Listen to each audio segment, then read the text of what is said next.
That's right. That's right. They will be landing in 4 minutes. Over and out. So put your seatbelts on and your seats in the upright position, and don't give me any lip, right? Hey, Or you'll Rosie, all be in trouble. can you hear us? Rosie and Darcy, can you hear the room here? I can. Okay, good. All right, we Are got you one more folks, minute. I mean, are there some people at town hall? Yes. Oh, that's peculiar. So Bill, you didn't respond to my question today. It said this is a Zoom meeting. Well, it can be either. It's your choice. Sorry. So I would have come. Okay. Yeah, I didn't know. Yeah, I didn't know any we go. different. So.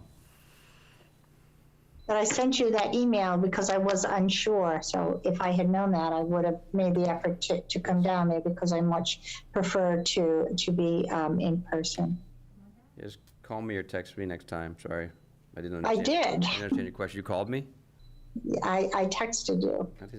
I didn't get it. Rosemary, Sorry. you Yes. have, in one of your pictures, you've got a little icon of the You didn't text me. town hall. Can you make that larger? I'm sorry, I have what? There's an icon, there's a picture of town hall. Can you make that larger? I don't see it. Oh, you don't? Mm-mm. It's where it says, Hamilton, Cam, Yeah, Nick. So Nick, it's voice activated. So whatever selectman is speaking, that's the image that pulls up. So if Darcy or Rosemary speak, it pulls up their image. If we speak in town hall, it pulls up the room image. Okay, Nice. that's how it works. no, I understand that piece. What I was thinking about though is there was a small icon, now it's larger, and now the picture is bigger. That's because I'm speaking. But when Rosie speaks, it gets smaller. Okay?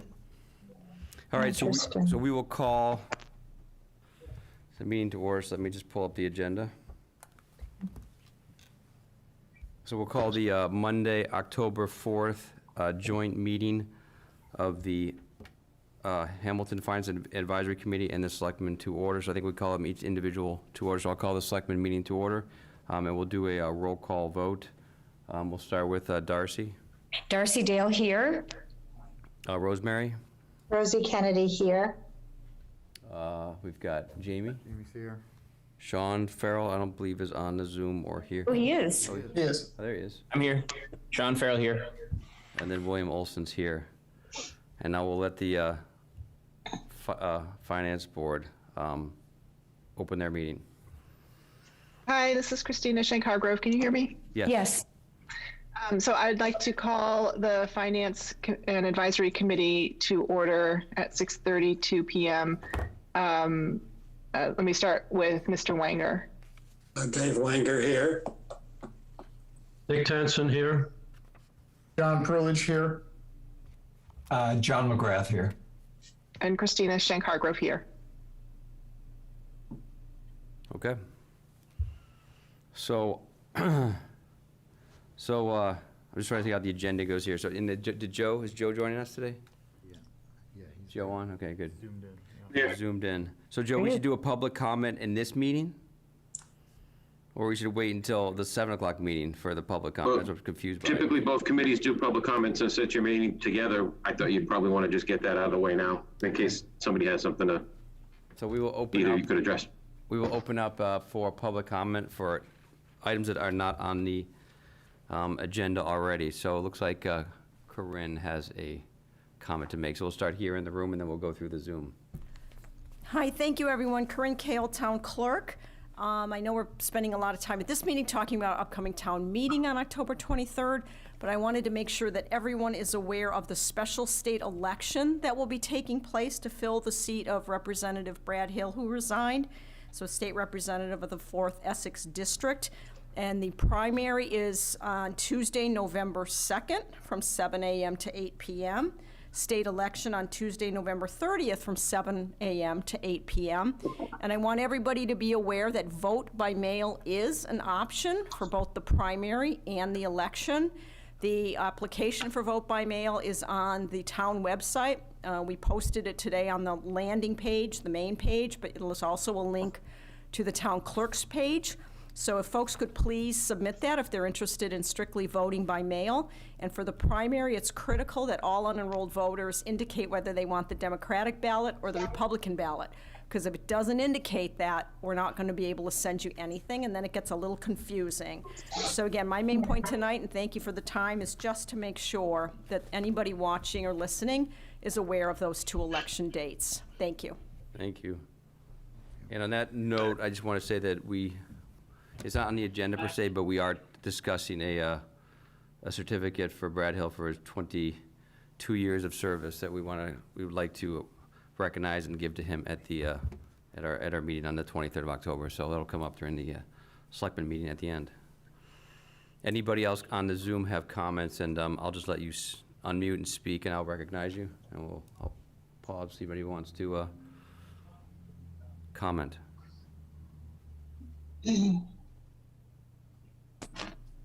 Okay. Let's get to our agenda tonight, which is review the warrant for the special town meeting and record votes on articles.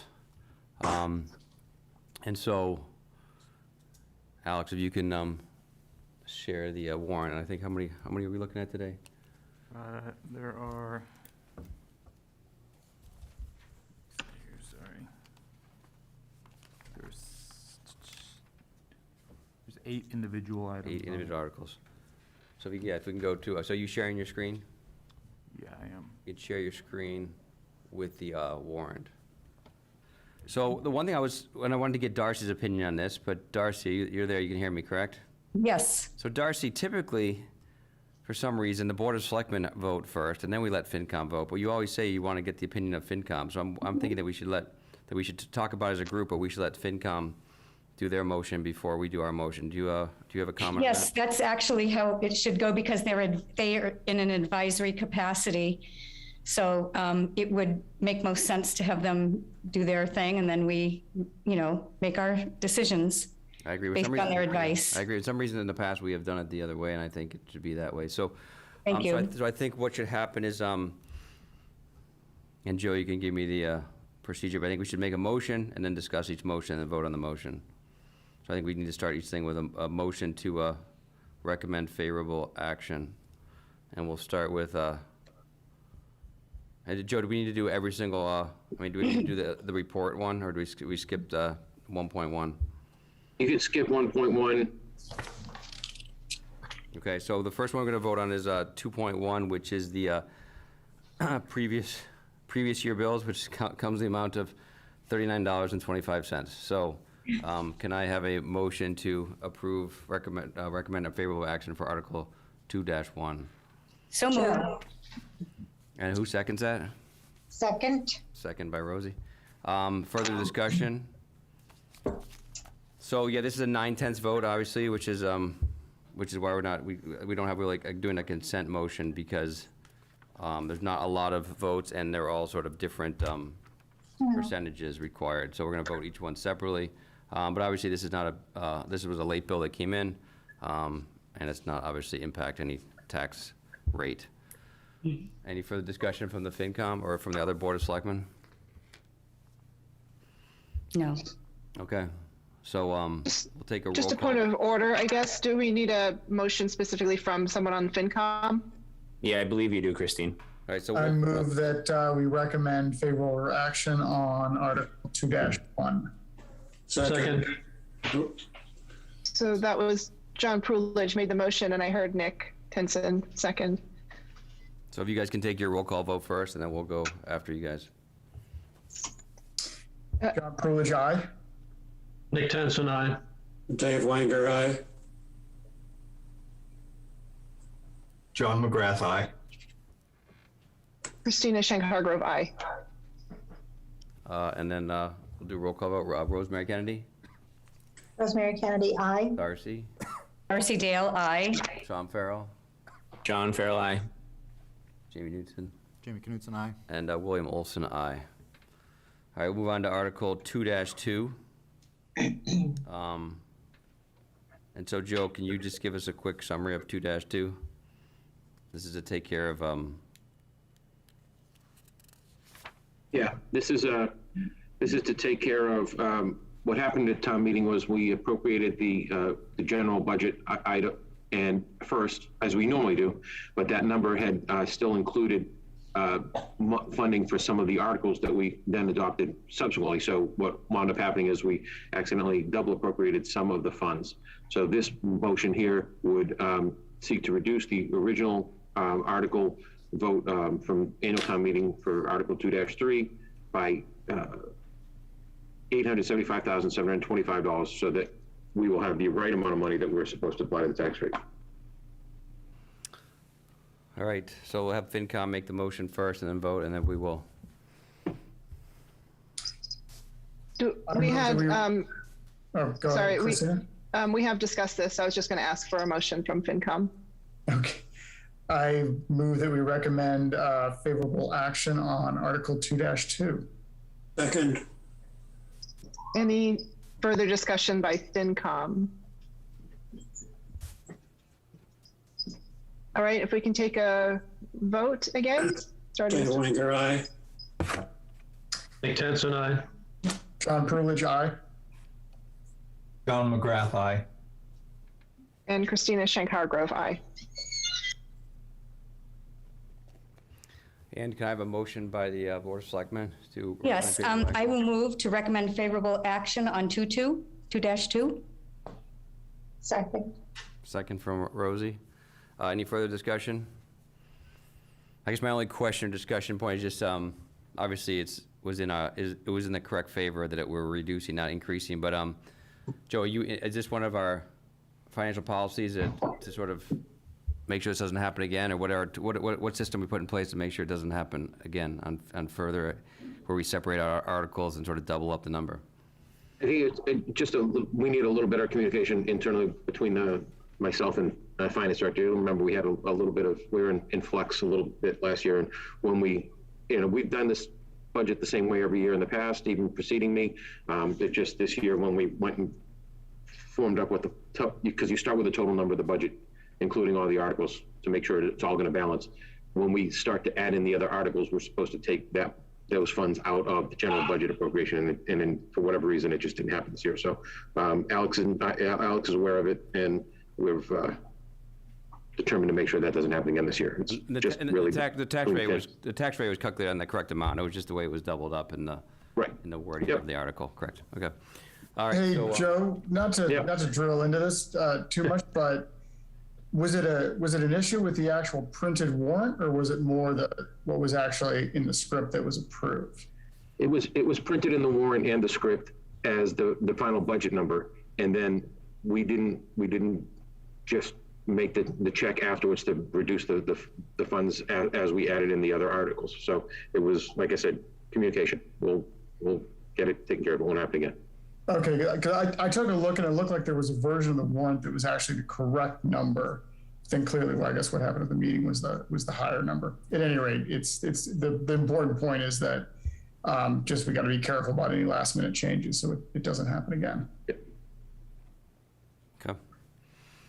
All right, we'll take a roll call vote. We'll start on Zoom first with Darcy. Darcy Dale, aye. Rosie.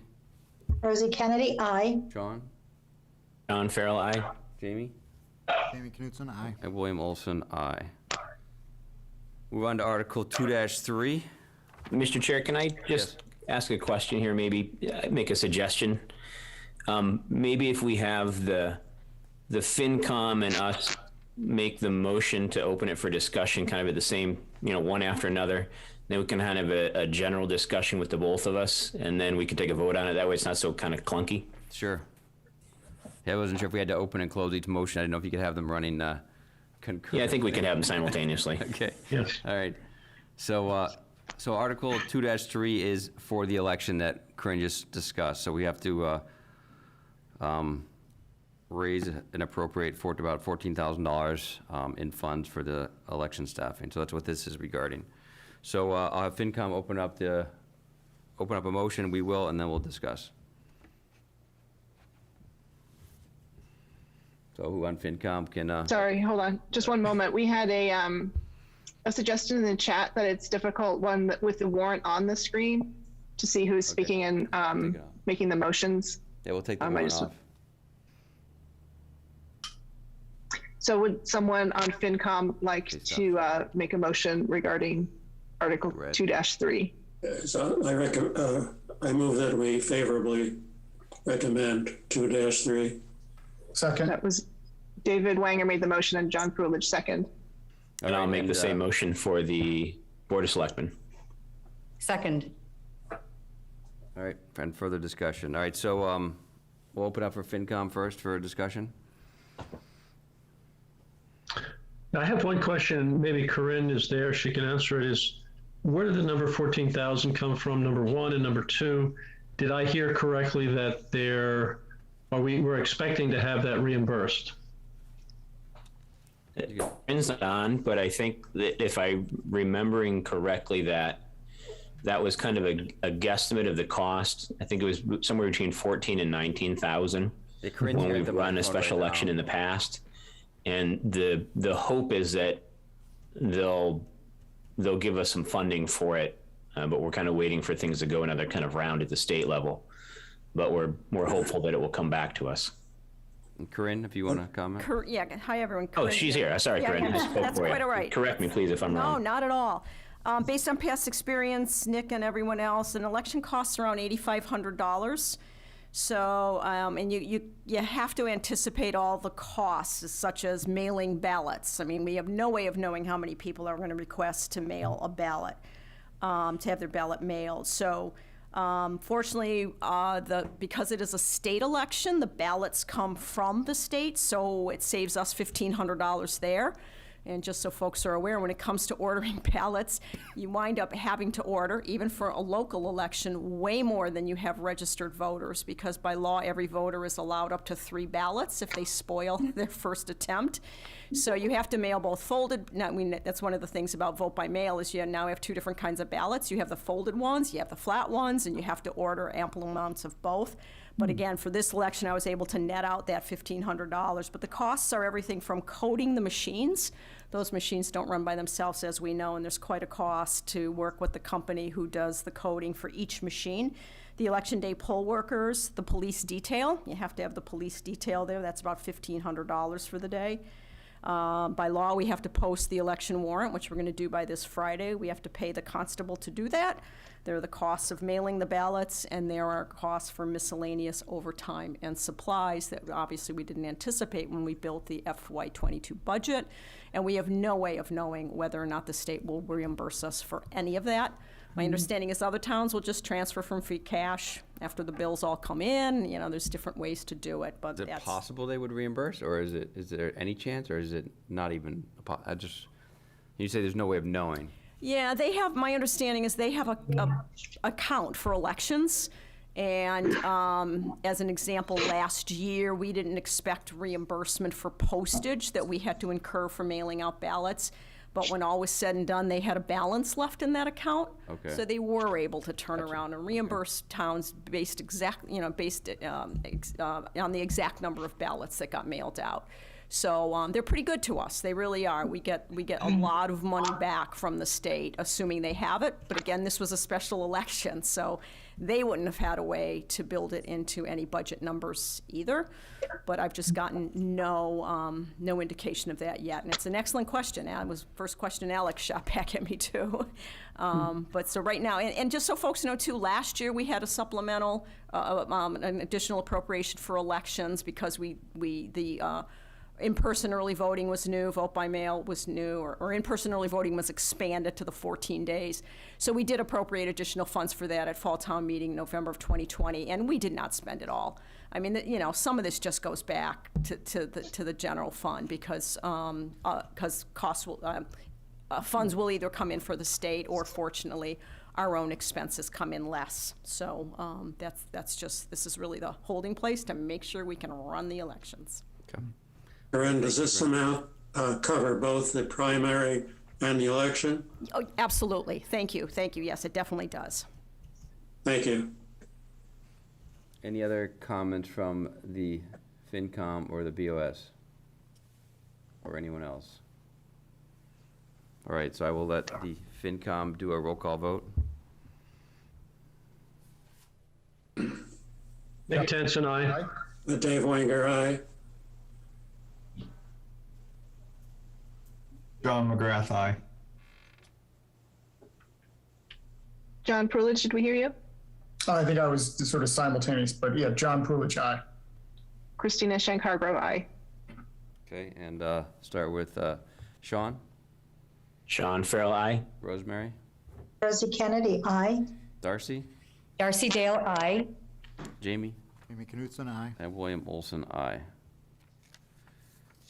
Now we'll move on to Article 3-1, which we're very excited about, but we are, so this one is regarding changing our town bylaws to change the name of the selectmen to the select board. And we've been informally going by it for the better part of the last few months, but this is to make it part of the general bylaw. So if FinCom can make a motion to recommend favorable action on Article 3-1, we can have further discussion. I move we favorably recommend 3-1. Second. BOS? I move that we recommend favorable action to Article 3.1. Second. Second. Any further discussion? So, so the process here, Joe, is that if this gets passed at town meeting, it takes about 6 months for it to go through a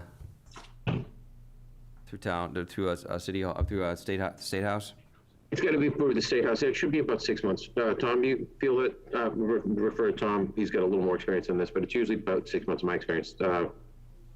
Yes, thank you, Joe. So, so this actually doesn't get reviewed at the state by the legislature. It just gets reviewed by the Attorney General's Office Municipal Law Unit.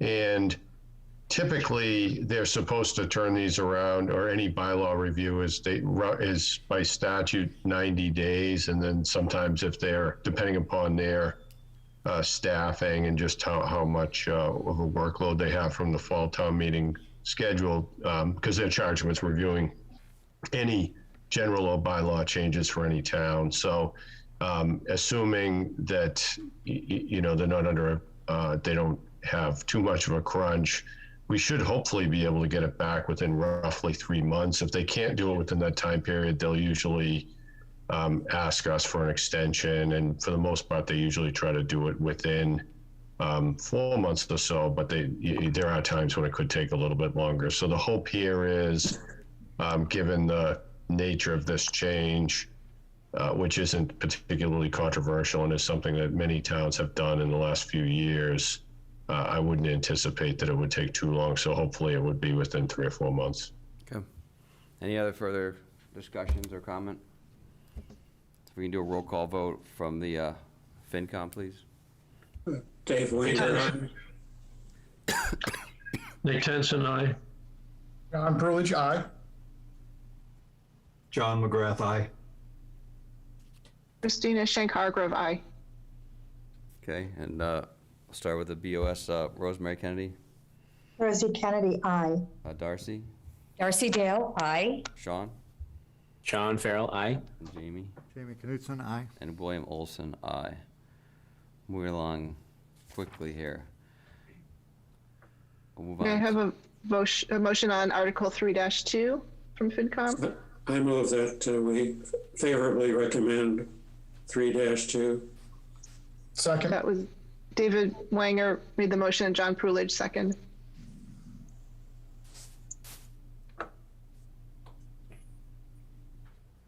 I'll do the same for the Board of Selectmen.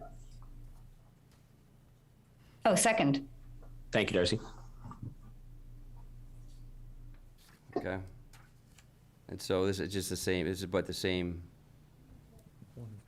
One general, okay. All right, so I don't think we need further discussion. We just go through the vote. No, yeah. Mr. Chairman, the only thing I did want to point out with this one is because it's a zoning bylaw change, it's a 2/3 vote as opposed to a majority vote. And we just need to make sure that the planning board has a hearing as required under 48 Section 5. So it's essentially the same thing as if they were amending any provision of the zoning bylaw. So we'll just need to make sure that they follow that process, because otherwise town meeting would not be able to act on it. Right. And Joe, you talked about the public hearing is scheduled. The public hearing is scheduled. I don't remember the date off the top of my head, but the public hearing is scheduled by the planning board. Great. Yeah, they have a meeting tomorrow, so hopefully it's tomorrow. All right, so we can do a roll call vote from, we'll start with FinCom.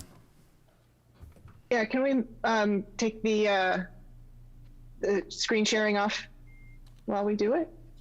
Yeah. Dave Wenger, aye. Nate Tenson, aye. John Coolidge, aye. John McGrath, aye. Christina Schenk-Hargrove, aye. And Darcy, Darcy Dale, aye. Rosemary, Rosie Kennedy, aye. Sean? Sean Farrell, aye. And a side note in the chat, someone said the planning board is doing that hearing on October 19th. Recording stopped. Oh, sorry about that. 1 second. Recording in progress. Jamie? Jamie Knutson, aye. And William Olson, aye. All right, now we're on to Article 3-3. So 3-3, sorry? Sorry, one thing before we move on. Yep. I have a question about who made this, who seconded the motion on Article 3-1 for us? I know David Wanger made the motion. Who in my committee seconded? Nate Tenson. Nick Tenson, thank you. All right, Article 3-3 is a continued discussion on 550 Highland Street and the Home Rule petition. We've been working diligently for years to get them removed from their tax burden and have an exemption on the tax. What we have done now is are going to refund the $13,232.38 they have paid on the tax on that property. So we need to have an article, and then that article will then does get voted on by state legislator. Correct, Tom? Yep. Yes, that's correct. So we're amending our previous home rule petition. Correct? Yes, correct. And then once that gets approved, then we will be able to fund it, and we're funding it from Free cash? From the overlay account. The overlay account. So it does not affect tax rate. Correct. That's correct. Okay. So let's make a motion, and we can have further discussion. I just want to give an introduction to what it was. So FinCom, if you can make a motion. By Dave Wenger, I move that FinCom favorably recommends this article. Nate Tenson, second. And Sean, if you can make a motion. Sure. Same motion to recommend favorable action on 3-3. Second? Second from Darcy. Any further discussion or questions on this? It's been a topic for the last few months. I think it's pretty clear, but if anybody has further questions, this is the time to bring it up. I guess I just have a kind of a clarification. I heard Tom say it was coming from the overlay. Have the Board of Assessors met and discussed this?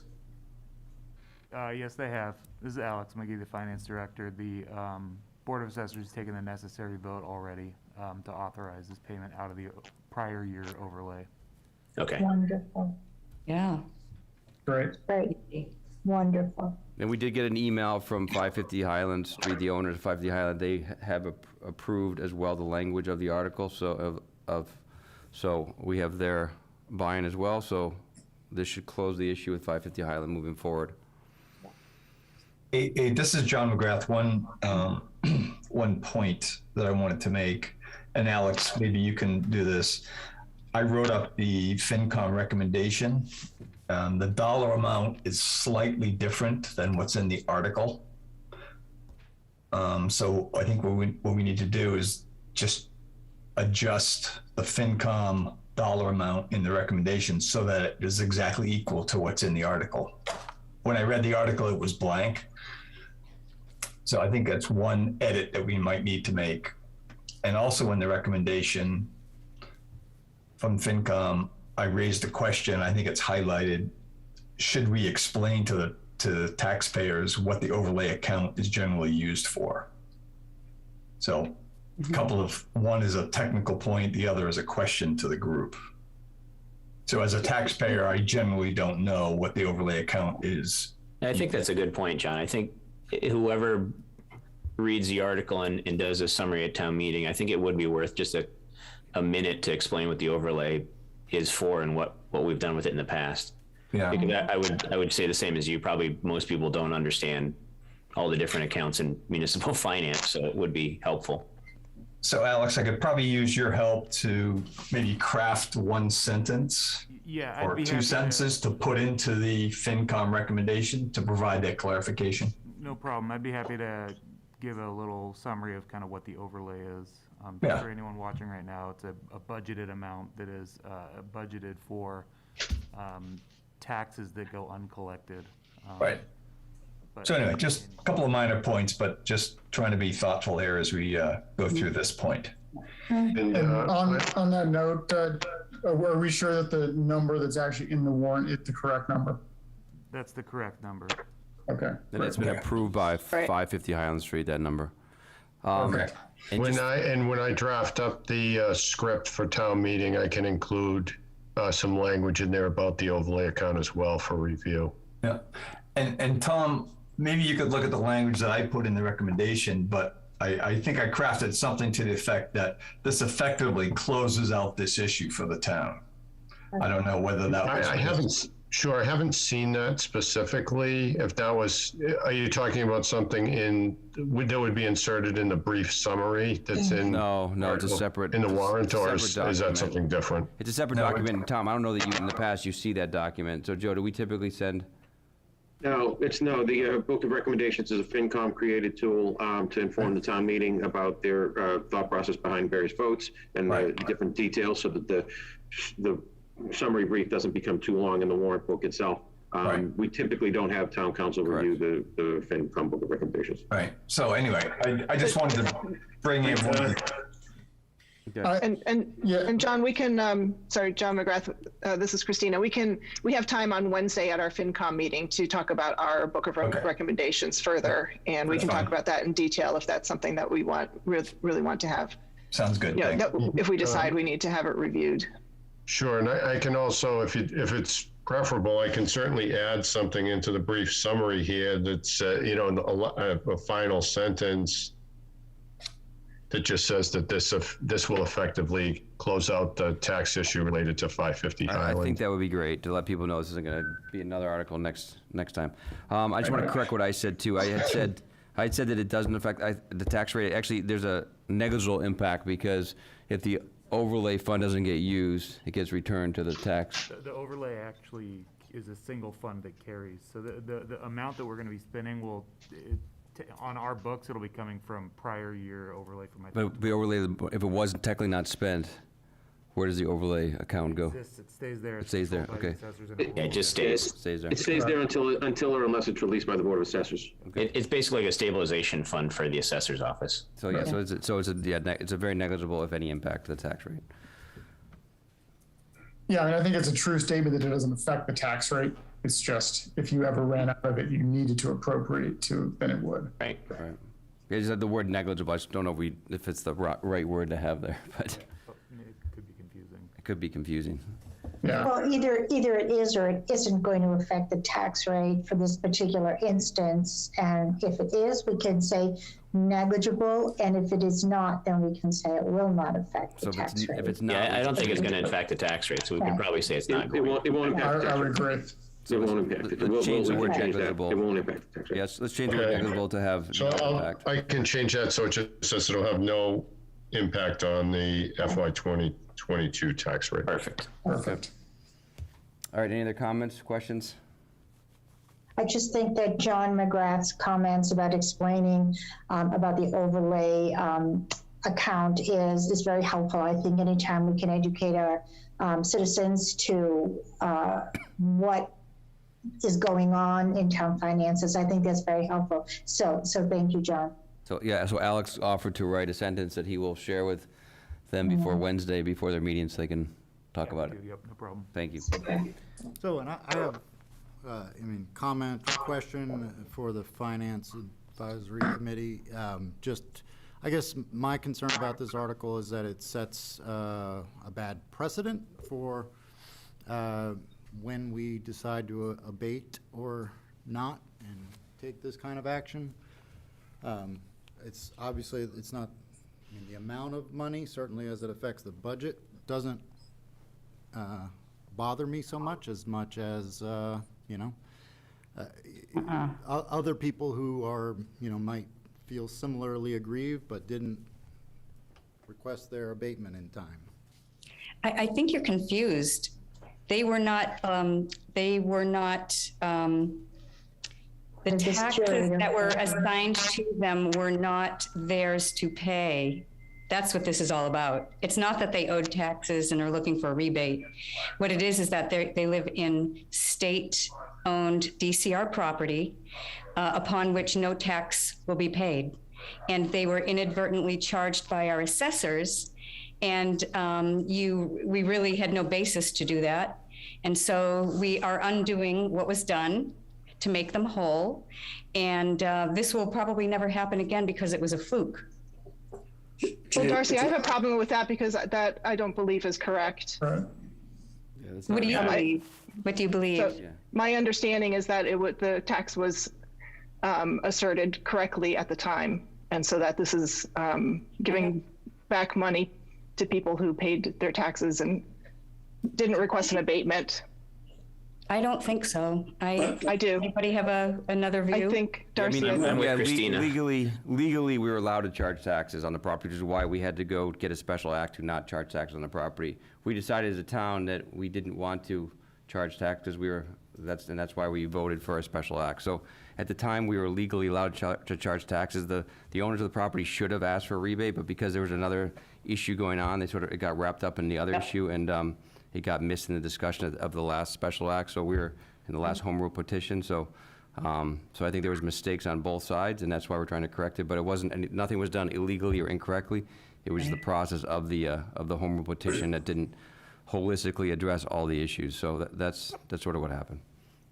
Jamie, without debating the legality or illegality of the tax issue, I think this is a sufficiently singular fact pattern so that it does not establish a precedent that we need to be concerned about. Right. Yeah. But how is it different from someone else who paid taxes and then believes that they legitimately had a reason for an abatement, but did not follow the proper procedures? It's a state-owned. And then it's a state-owned property. It's being conserved and serviced by someone who is not the owner of the property. So that's a singular fact pattern. Again, I think which we can rely upon in terms of apprehension as to precedent without further debate as to the legal issue. Right, so. This is John McGrath. Just to follow up on the last several comments, I think the overarching message to the taxpayers is, one, we don't treat lightly the fact that we are overseeing the funds that they work hard and then give to the town. What I mean by that is we labored over multiple years and many meetings and many conversations to make sure we got it right and to be fair and to be thoughtful. And I think the end result of the whole exercise over the last, 3 to 4 years is that we put a lot of time and effort to make sure we got it right. And I believe we ended up getting it right. So I think the last thing anyone could accuse us of is being frivolous or lighthearted when it comes to taxpayers' money. So long story, long road, long journey, but I think a lot of people put a lot of time and effort into getting this right, and I think we did. So that would be my addition to the whole conversation. I mean, I guess that's my question. What makes this, in this case, returning taxes that were rightfully charged to somebody, what makes that the right thing to do in this case? And I've heard that it's a state-owned property, but I also understand that under the lease, the tenant was required to pay that. No, I don't. So I don't see the error in imposing it in the first place, and so I don't see the rightness of returning it. Right. And that, what has the decision to not impose taxes going forward, I understand that people felt that was right and fair, and that's what happened. So a specific question I have is whether the term abatement, it says the purpose of authorizing the town to abate, and refund tax payments. I wonder if abate is a correct term. Probably. Because I believe that's right. That's a specific procedure. And so maybe it should say authorizing the town to refund tax payments, or it's not actually refunding tax payments. We're literally just paying money to this person to undo the effect of what was done. Yeah, and I would just add that while this specific scenario is probably fairly unique and wouldn't arise again, I think it arises actually pretty frequently, and I'm not even a real estate specialist as a lawyer, but arises quite frequently that people are paying taxes for a while, then someday that eventually somebody tells them, oh no, you don't actually own this land, and they want their taxes back, and they can't get it. And I don't see a whole lot of difference between that and this. So anyway, we don't need to have an extended debate for my sake. I just wanted to know what some members of the FinCom had to say about that. Yeah, I guess I would ask the question to Tom, is that by having the word abate in there, are we creating something that somebody can come back and say we're setting a precedent that we're willing to abate after the abatement period? So I think I would agree with that. I don't think so. I mean, we're essentially. I finished my setup. Obviously, Good. Worked with Joe and town staff on this issue in particular, and I'm familiar with the prior special act that was drafted by former council and the attorney for the curator, and so the thought was that we would essentially follow the same language that was used in the prior special act, which specifically uses the word abate and exempt from taxation and exempt from the collection process. So that was the thought process. I think that it technically, that he paid real estate taxes, and we are getting special legislation to authorize the town to abate those taxes that were paid. So I think it is a real estate tax abatement.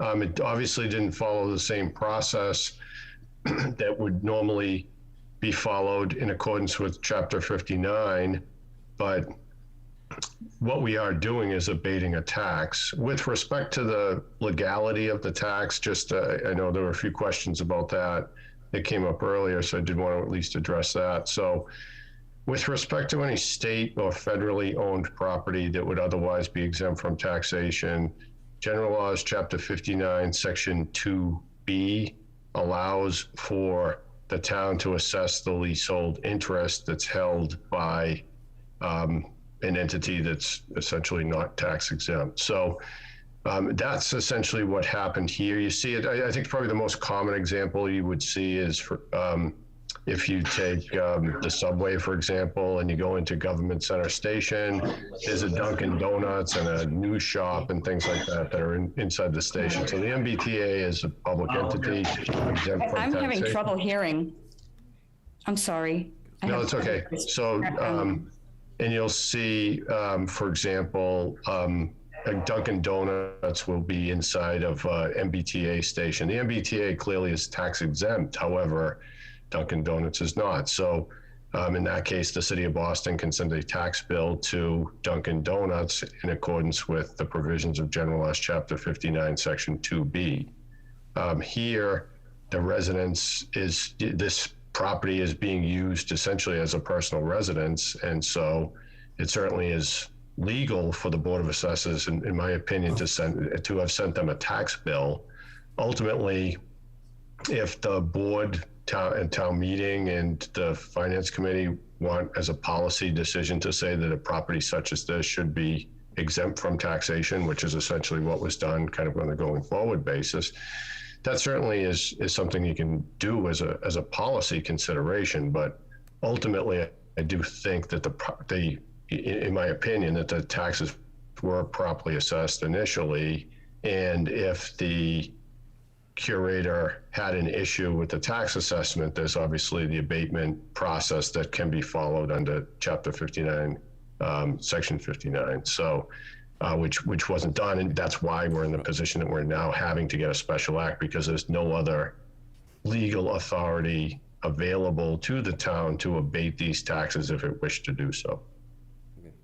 I will just add the comment, if I may, that this curator objected to the taxes right from the get-go. He was very verbal, very vocal, went through, what he thought were all the legal channels to not have to pay those taxes. So it's not like he paid it willingly and then 3 years later decided, gee, I don't want to pay taxes. The circumstances are different. He objected very strenuously right from the get-go. Yeah, I mean, and Christine, and sort of, just to make a comment, I was in agreement with you in terms of, at the time, we thought we did the right thing and why we went back. But I think that the reason I'm going to recommend favorable action for this is because it's not something we're letting the assessors handle, the board of selectmen. We're putting it in front of the town to vote, and we're putting it in front of the General Assembly to vote. So it's a bigger picture than just the assessors giving back money. We're making it a town decision. So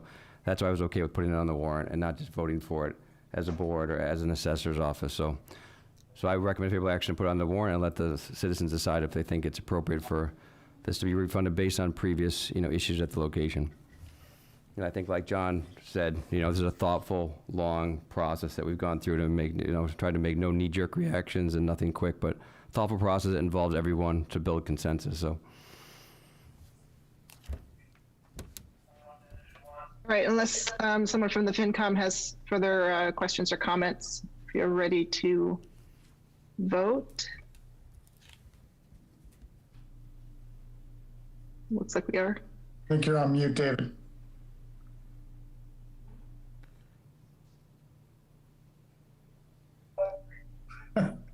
David, you're still muted. There he is. Yeah, workday. Oh, never mind. Dave Wenger, aye. Nick Tenson, aye. John Perlich, aye. Don McGrath, aye. Christina Shankar-Grove, no. Okay, we'll start with the board of selectmen. We'll start with Rosie Kennedy. Rosie Kennedy, aye. Darcy Dale. Darcy Dale, aye. Sean. I'm going to abstain and make my vote on the town meeting floor. Jamie. Jamie Knutson, no. William Olson, aye. So 3-1-1 for the board of selectmen. So is that a 3-1-1? 3-1-1, yes, and 4-1. What was the FinCom? 4-1. 4-1. Okay. And the last article, 3-4, is to clean up the paperwork for the easement for the cell phone tower behind Town Hall. That we issued them a license to run the power below property on Town Hall, but have come to find out the National Grid requires an easement so they can get to their equipment if need be without having to have any further discussion with the town. So this is to create an easement for the work that's done under the property along Town Hall, along the west side of the property. And it's all here in this article. So I think we make a motion, we can have further discussion. So let's, if the FinCom can make a motion. I move, Dave Wenger moves for favorable recommendation on this article. John Perlich, second. I'll make a motion for the Board of Selectmen that we vote favorable action on 3-4. Second. 3-4. Did you say 3? Yeah, 3. Okay. 3-4. And Darcy. Second. That. Further discussion or questions? No, this is just so they can energize it and we can move along. Right. So I'll just make a comment here and ask a question. Because this whole process has taken such an inordinately long time, and we did talk about this at our last meeting, that we were going to make sure that somewhere in the language that National Grid, should it need to dig up its equipment, dig a trench and repair something, that they would also repair the town property that they have unearthed during their repair project. So I just want to make sure that that's in the actual easement itself. Right, and I think maybe Joe can comment on this, but I think you're referring to the poll hearing, Rosie, where they're digging across Willow Street.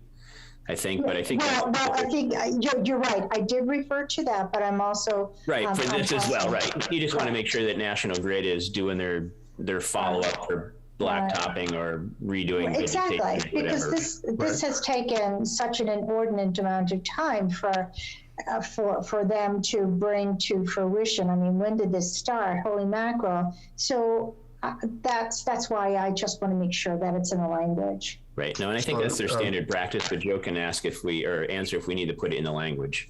Sure, and I think I can just comment on that. If in the actual language of the warrant article, it specifically seeks authorization for the Board of Selectmen to enter into this easement upon terms and conditions as the board deems appropriate. So I don't think that there's anything that's necessary to change in the warrant article itself.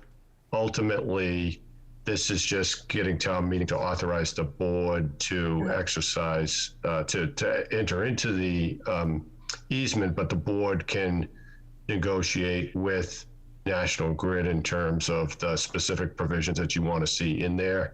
And so if the board wants to, which I expect that you will want to see something in there that requires them to make any improvements and to return the property into the same condition it was when they started the work, we can certainly include such language in the actual easement that would be recorded.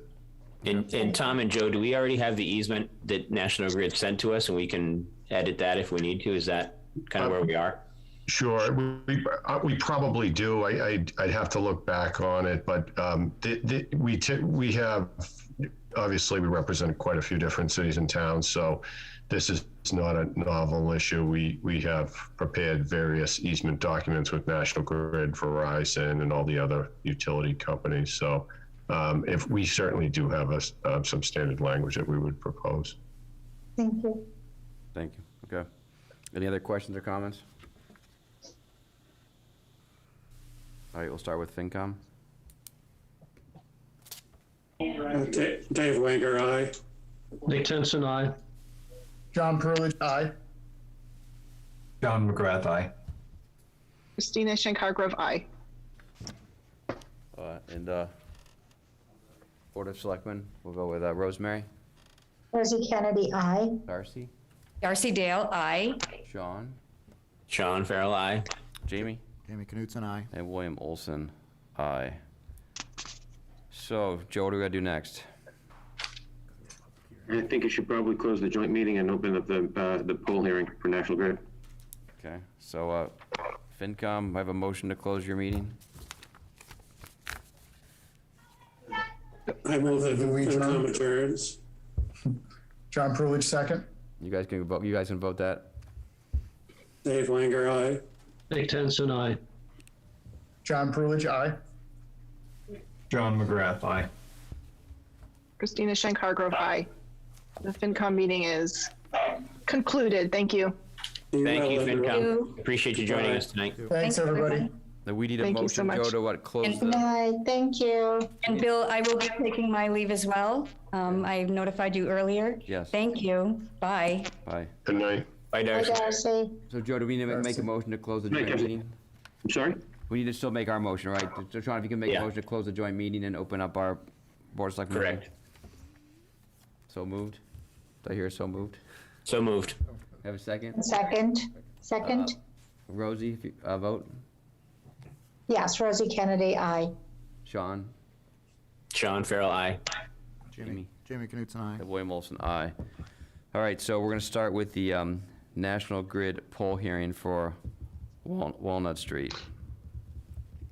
Mr. Chairman, if I could just interrupt 1 second. Do you still need me for anything further, or are you all set for tonight? I wanted to get one opinion from you on something that's further in the agenda. Okay, let's see. I can hang around. I was just curious if you were needed me. No, I need something from you, the fourth agenda in, so we'll. Okay. Okay. Okay, thanks. All right, so the poll hearing. So, Alex, what? Joe, I'm not up to speed exactly on this exact. So, Joe, if you can. You should have had in your packets, did, but- is there somebody here from National Grid? You should have had in your packets an application for a poll hearing for placement of a new pole on Walnut Street. Is it 2 or 1 poll? Are you here from? It's 1 poll, okay. Who's here? Is there no? So is anybody here from National Grid? Yes. Yeah, she's online. Okay. Share it here real quick. So if you can present the request.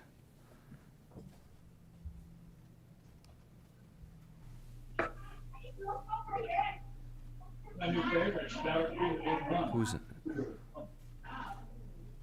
Yeah. So who's, Joe, who's on from National Grid? I'm not seeing the person. I can't see the whole screen. Sabita Mahabir Shihi. Okay. And Joe, do we need And to Joe, this is your screen we're looking at, is that correct? Pat, Alex is sharing the screen. He's in the room with you. He's actually hosting the meeting tonight. All right, Sabita, Alex, could you maybe scroll down to the map for us? Yep. And Sabita, if you could explain the work that's being done for the board.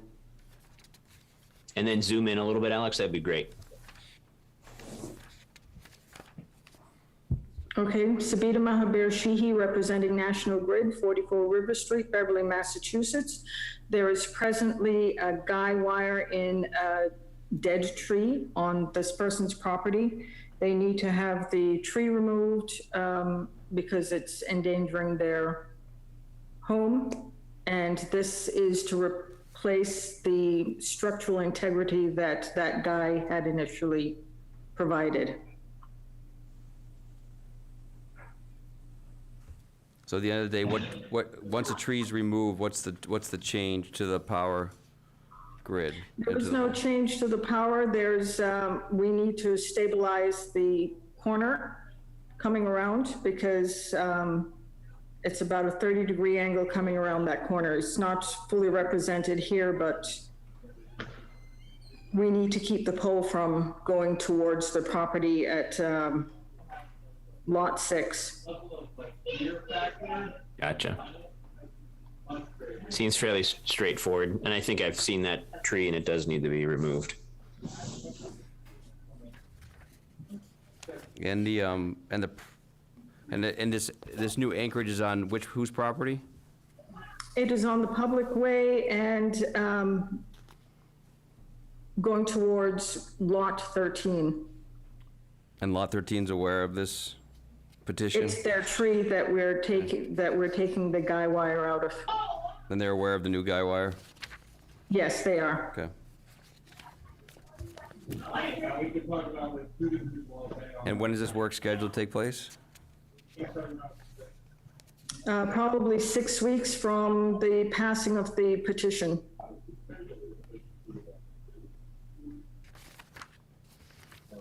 If there's not much more discussion, You want a motion? Make a motion, Sean?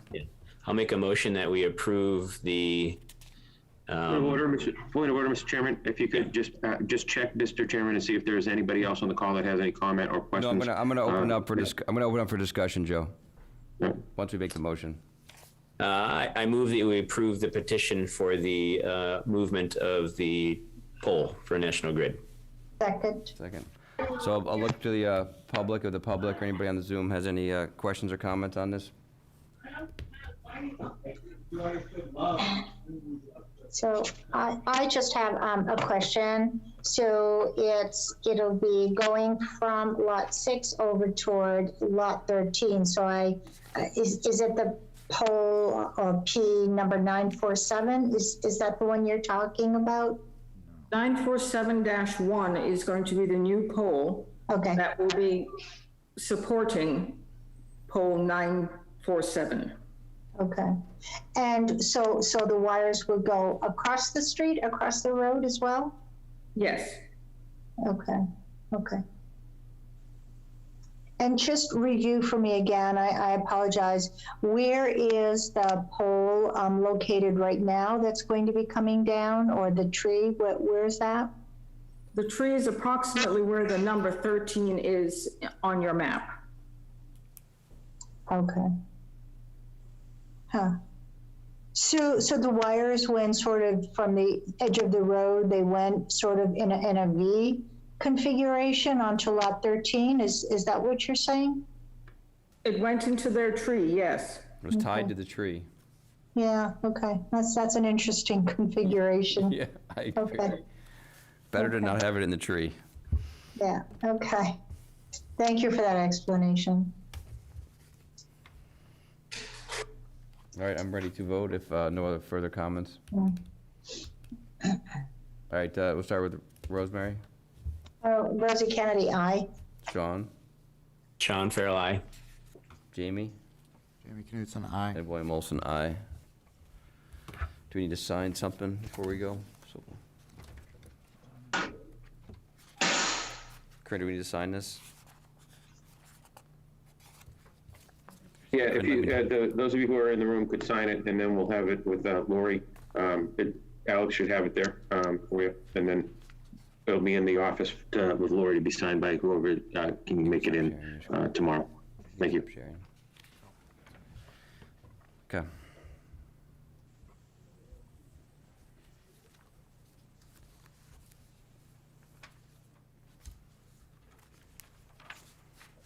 All right. Next item on the agenda is department reports. Mr. Chair, just a point of order. I think we might need to close the public hearing for the poll. So I make a motion to close the public meeting for the poll hearing. Public hearing, yes. Do I have a second? Second. Second from Rosemary. And any further discussion? We'll do a roll call vote. We'll start with Rosemary. Rosa Kennedy, aye. Sean? Sean Farrell, aye. Jamie? Jamie Knutson, aye. And William Olson, aye. All right, next we have a department report from Patrick Ruffett. I see him on the Zoom call there. Thank you, Mr. Chair. I greatly appreciate it. Good evening, everyone. Just to briefly introduce our topic tonight. Wait, sorry. I know there's been a great deal of discussion over time regarding the land at the landfill. Obviously, the solar farm is there, but there is extensive additional land area there that we wanted to evaluate, particularly an evaluation that has an understanding of wetlands, protected land areas, protected habitat, floodplains, etc. So earlier in the year, we used funds that were provided to us to hire DeRosa environmental consultants to evaluate the area out there. And Michael DeRosa is with us tonight to present the report that he's prepared for us. He's going to need the screen sharing capability.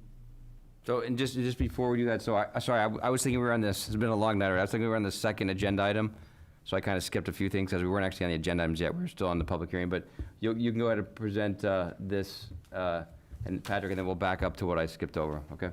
Okay. Hello, everyone. Mike DeRosa. I'm gonna share my screen. Yeah, you need to be given permission to do that. Can you hear me? Yeah, we can hear you. Okay. Can you see that? We can. Yes. Yes. So this is the cover of the report that we submitted to the town, to Patrick. And I'm just going to go through the highlights. Essentially, it's a total, let me jump to the figures so that we can actually see where we are. We're down at the landfill. This is Gravelly Pond. It's Gravelly Pond. Here's the treatment system and the solar array. And what we did was we surveyed, there's about 12 lots that are owned by the town of Hamilton in this area. And we surveyed them from an environmental point of view. As you know, DeRosa Environmental is largely an environmental consulting firm. We work closely with your Conservation Commission and conservation commissions on the North Shore here. So we're mostly focused on wetland constraints and land use constraints related to environmental use. So that's what I'll be presenting on. But essentially, the whole property includes this red line. And then within that, you have the solar array here. You've got the capped landfill, which includes this tan covered area. There's the Hamilton Wyndham Rod and Gun Club, which sort of occupies this space up in the top right. And then the Miles River Marsh Rats have also a shooting operation here. And then you've got a constructed pond up in the top right. And then this area along Shabaka Road is largely used for material storage and transfer station operations. The green area is the extent of the wetlands, approximate limit of wetlands, which is pretty expansive on the available upland property. The other major constraints are we have several vernal pools in the area, areas that function as vernal pool habitat. And we also have rare and endangered species habitat, which is this yellow dash section, which adds a very constraining layer to development on the property or any property in Massachusetts. So all we did was we boiled everything down onto this plan here, same configuration. The two gun clubs are really on a month-to-month lease arrangement with the town, so those can be terminated if needed. But essentially, we've got area A, B, C, D, and E. This sort of mustard color is really the available upland that the town could use for development. All of this is within the area that's been identified as a development possibility for the town. Unfortunately, the biggest area here, area E, which is about 4.9, almost 5 acres, is within this rare and endangered species habitat. It's not that the town could do something here, but you would have to go through a very rigorous and extensive permitting process with Natural Heritage and the Massachusetts Endangered Species Act. So a detailed habitat study would have to be done to establish what area in here was not viable habitat for amphibians. It's a blue-spotted salamander is the critter of concern here. Also, this area would require a wetland crossing, as you can see. You'd have to get across this narrow wetland piece. So Conservation Commission would have a very big part of review as part of for development in this area. You've got a total of 52.41 acres approximately of area within this area. 21 acres is wetland, and you're left with about 9 acres of viable upland, which is the A, B, C, D, E areas. So that's where the town is with this. It's not that no development could occur, but it would be a pretty substantial permitting challenge from a conservation point of view and rare and endangered species point of view. The area is also within the overlay district for the water supply, so that adds another layer of element to it. So all in all, our take-home message is although something could happen out here, would not be for the faint of heart. It would take a bit of work for this to happen. We can take questions. Patrick's on the line as well, as you know, so we're both here for.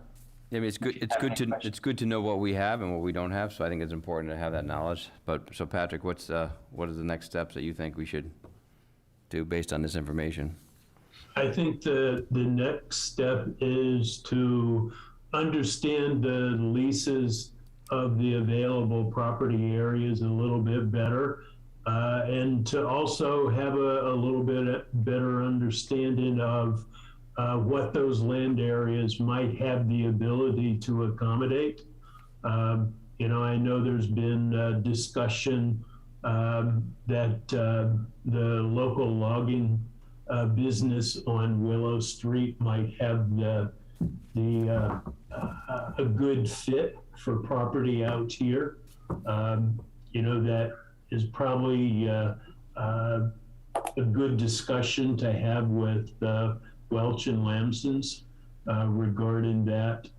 I do think that we do need to get a better evaluation as to what access could be, should be, how much it would be cost-wise to open up those properties, because they are on the far side of the property that you have to go through the solar array to get to it. So there's some work yet to be done, but I think what we've gotten from Michael is really helpful.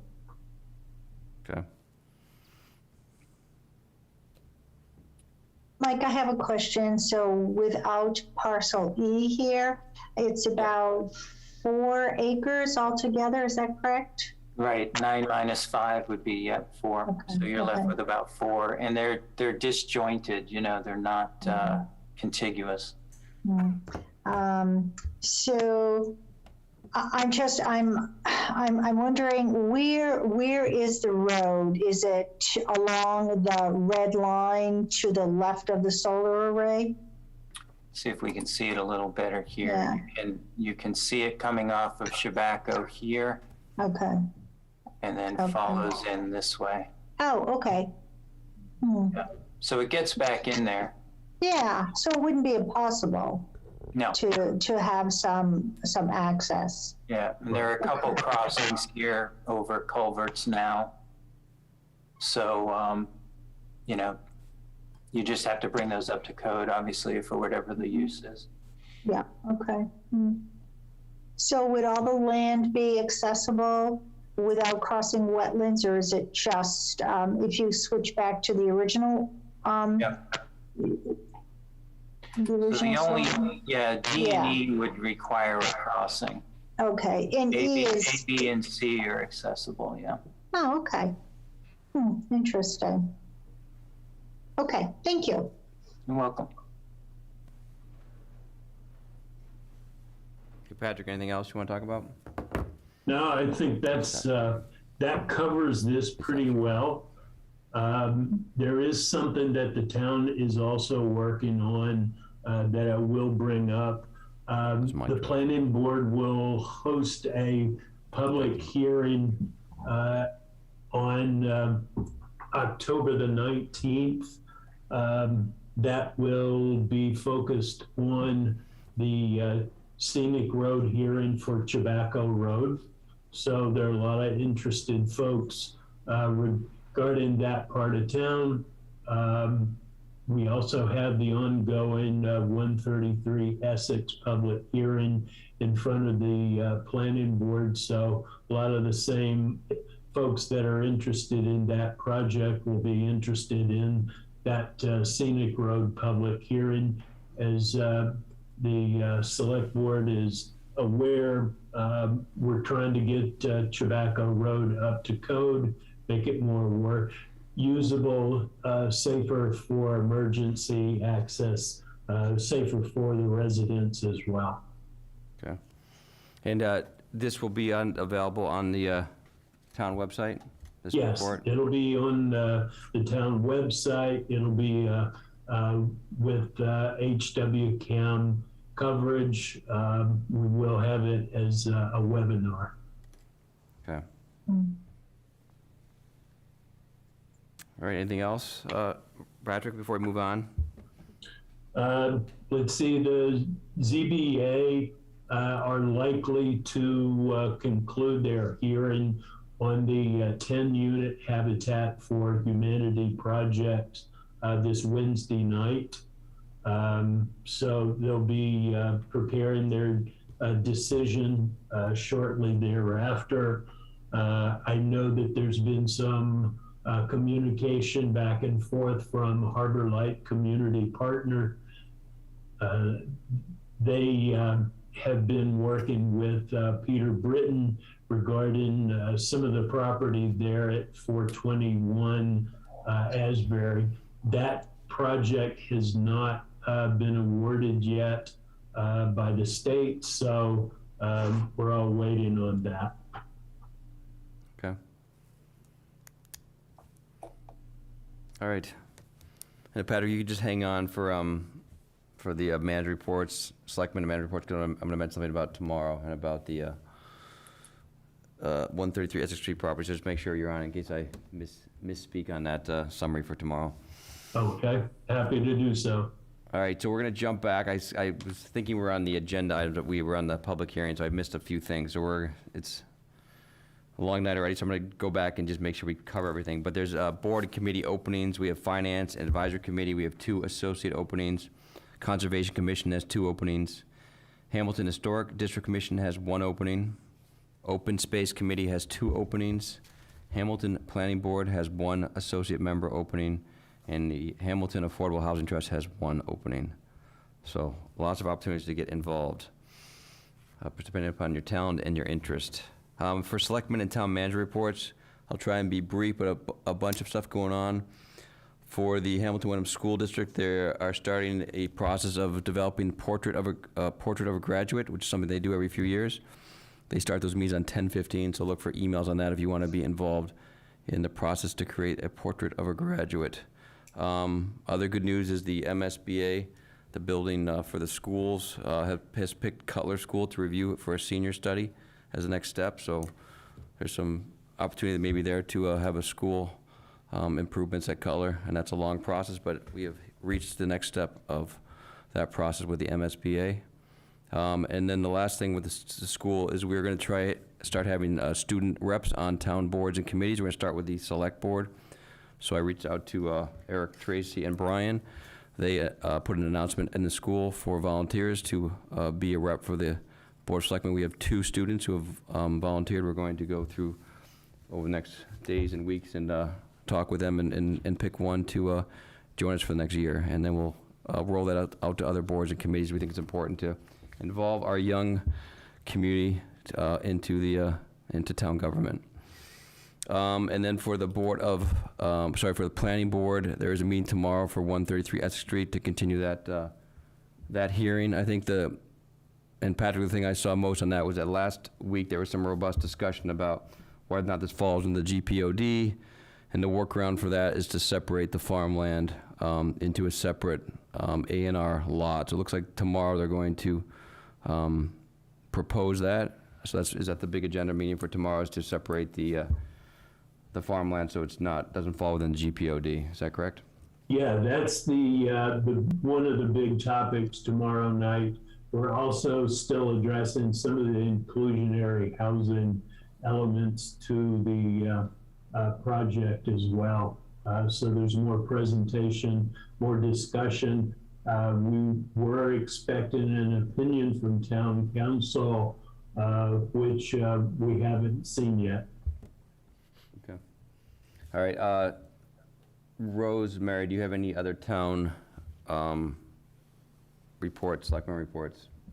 Yeah, I think I'll take a bite tonight. There's so much on our agenda. Thank you. Thank you. Sean, anything to add? I'm going to follow suit with Rosie there and pass it along till next time. And Jamie? Yeah, same here. And then the only other thing we were gonna talk today about the our unconscious anti-bias training that we had as a group of selectmen that Darcy had put together, and since Darcy had to jump off, we're also going to table that for next meeting. So that comes off the agenda as well. So we can move ahead to the consent agenda.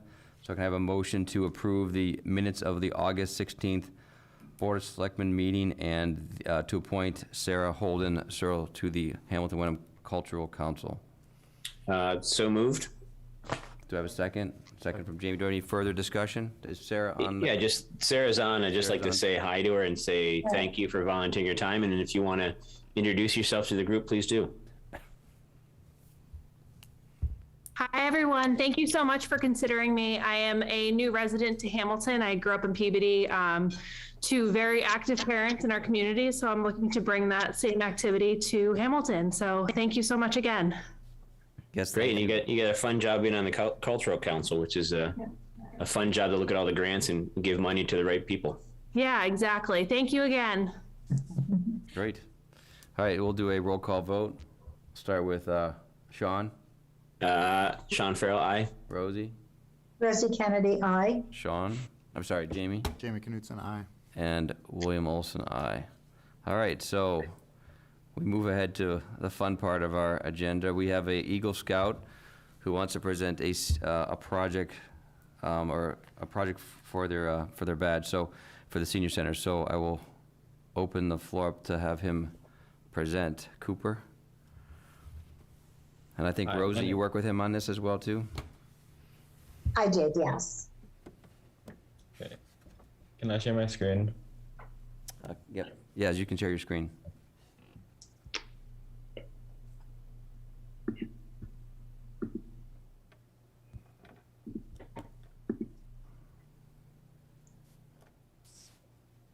Okay. Hi, I'm Cooper Blatz. I'm with the Troop 35 of Hamilton, and my Eagle Scout project is to improve the outdoor area around the Hamilton Council on Aging. The goal of this project is to enhance the back space of the Council on Aging to give the seniors a pleasant area to spend their time.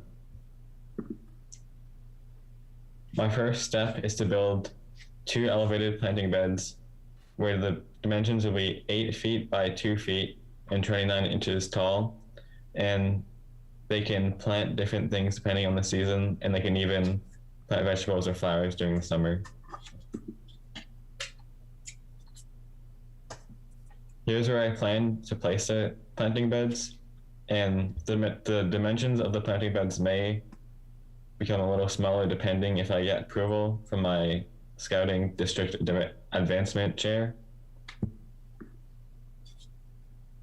And I plan on painting the front and back door, and the back door will be painted red, and the front door will be painted a little lighter blue than it is now. I also plan on refurbishing and painting the 2 benches in the back. I'll add landscaping to the back of the building, and I've called Dig Safe to make sure it'll be safe to dig around there. Thank you for your time. I like that last picture, Cooper. So, Rose, if you want to just comment, I know you spent some time with Cooper and also, in these areas. So, any comments you have? Yes, I certainly think Cooper's very energetic about this. He's really thought about this. We spent some time at the senior center looking at location for the planters, height, and so forth. So I think Cooper's done a really good job in organizing the way he wants to present his project. And I don't know if Sherry is Sherry Leonard. I'm here. There you are. Okay. Hi. So I'll let you add the next comment, Sherry. So I'm the chair of the Council on Aging Board, and over our time spent over the summer, individual board members have expressed just livening up the back area a little bit more, making it a little more welcoming. And it happened that Cooper was thinking along the same lines and presented this project. When a previous Eagle Scout that happened to be Cooper's brother built the patio, the board wasn't really too involved. So we wanted to get the blessing of the Board of Selectmen, which was done for the patio. And then on Wednesday, as we have our meeting, we'll move forward with approval as well, or we'll present the project for approval. But we wanted to get the Selectmen, which is really a town building. So whatever is determined tonight is what goes. So, but just know that individually, I think we've all expressed the need to have this welcoming environment, and Cooper hit the nail on the head with it. So, right. And I liked especially the fact that it's meant a little bit of as a buffer between the road and the patio. So I think it's a great sort of safety consideration also. It's great. No, I'm all for it and appreciate your creativity. So, Joe, do we need to vote on this thing, or it's just? Yeah, you Yeah, it's a town property. Board of Selectmen have to authorize somebody to do something like that. You authorized the board did authorize Cooper's older brother to do the patio a couple of years ago. So just a quick vote to authorize the project. I think Cooper is in order. Yeah, just So I'll make, whenever I may, I'd like to make the motion, please. Yeah, go ahead, Rosemary. Okay, Sean, I didn't want to interrupt you. No, I just have a couple of questions for Cooper, but you can make the motion and then I can ask the question. So I make a motion that the Board of Selectmen approve the Eagle Scout project presented by Cooper Blatz for the 2 planters and some landscaping and painting of the front and back doors. And I'll second that motion. Okay. Cooper, just a couple of quick questions for you. What's your timeline here? So I want to do it as soon as I can before it gets too cold. But yeah. And then just a question about the 2 planters. Have you thought about, and I'm just kind of forward thinking about DPW and stuff, maintaining the landscaping and stuff around the planters? I would maybe suggest, and this is up to the kind of crew that's doing it, but since the planters are like raised off the ground so people don't have to bend over, that maybe we put some mulch or something under the planters so we don't have to worry about weed whacking the grass underneath them or something like that. Just a suggestion. Just thinking making it easier on the DPW when they go down to do the work around the landscaping and stuff that you put in. We want to make it as kind of simple as possible for them so they don't have to really try to mow underneath the planters and stuff like that. But I think it's a great idea and I can't wait to see it. I think it's going to really add a little bit of niceness to that back area that's been sadly neglected for a very, very long time. Excellent. Any other questions or comments? No, just a big thank you to Cooper. Yeah, thank you. All right, we'll do a vote. Rosemary? Rosie Kennedy, Hardy, yes. Sean? Sean Farrell, aye. Jamie? Jimmy Knutson, aye. And William Olson, aye. So yeah, we did get. And if you need a hand, email us. One of us will come down, or all of us might come down. Who knows? Yeah, we did get a picture of the kayak rack that was done by somebody else that's been finished or put in place. So it's great to have these projects created and actually implemented. It will help and improve the town. So thank you for. Really great. Thank you so much, Cooper. I'm really excited to see you complete this project. You put a lot of effort into planning it. Thank you very much. Thank you. With the board's permission, I'd like to rework the agenda a little bit since we have, since Alex is here, we can move the anti-fraud down, and because we have Tom waiting here patient, I'd like to move up the flag raising policy and the alcohol consumption policy, talk about those next. Yeah, that sounds good. Okay, so on the flag raising policy, Tom, are you there? So Tom, my question for you is that we've obviously trying to have a long, thoughtful process for a policy discussion. Hey, Bill? Yes. If I just may interrupt for a second, I don't know if we did a public comment section after the Selectmen reports. I don't know if anybody's on to make public comment. Joe said we could combine them together in the 6:30 one, so I thought that was it, but sorry if I made an incorrect assumption, but I guess we can open it back up again for... I just know I see Mr. Davis on here, and I think he wanted to make a public comment, so I don't want him to wait all night for naught. Nope. Yeah, go ahead. If you, sorry, I apologize. We did it at 6:30, but we probably should have done it again at 7. So anybody have public comment on item not on the agenda? You have 3 minutes, and I'll recognize John. Okay, thank you. This should be about 2 minutes. And relative to the flag policy discussion, which is to come, I assume that the Select Board is already aware, of course, of the decision of the U.S. Supreme Court to review the Boston flag case, and a decision one way or the other is not expected, I guess, before November, December, possibly later this year, and that would affect, of course, First Amendment considerations. But very quickly, just further remarks.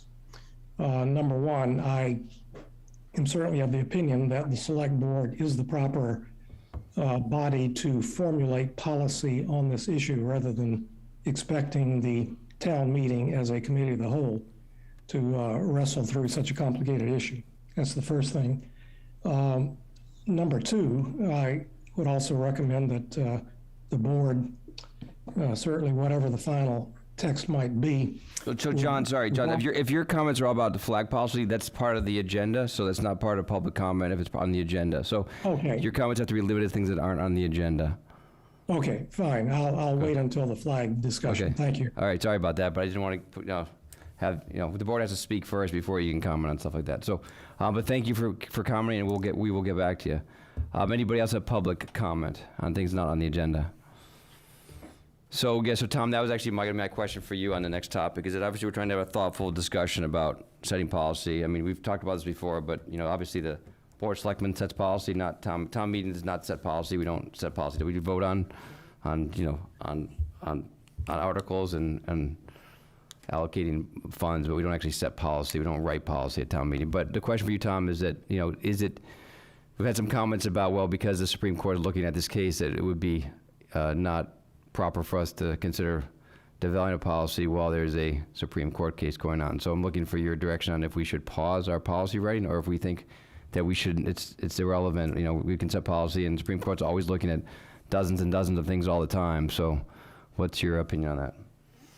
So it's, in my opinion, it's really a policy decision for the board to make that call. But at this point, the Shurtleff case versus the City of Boston is what the present law states, which is, and the flag policy was drafted with that in mind.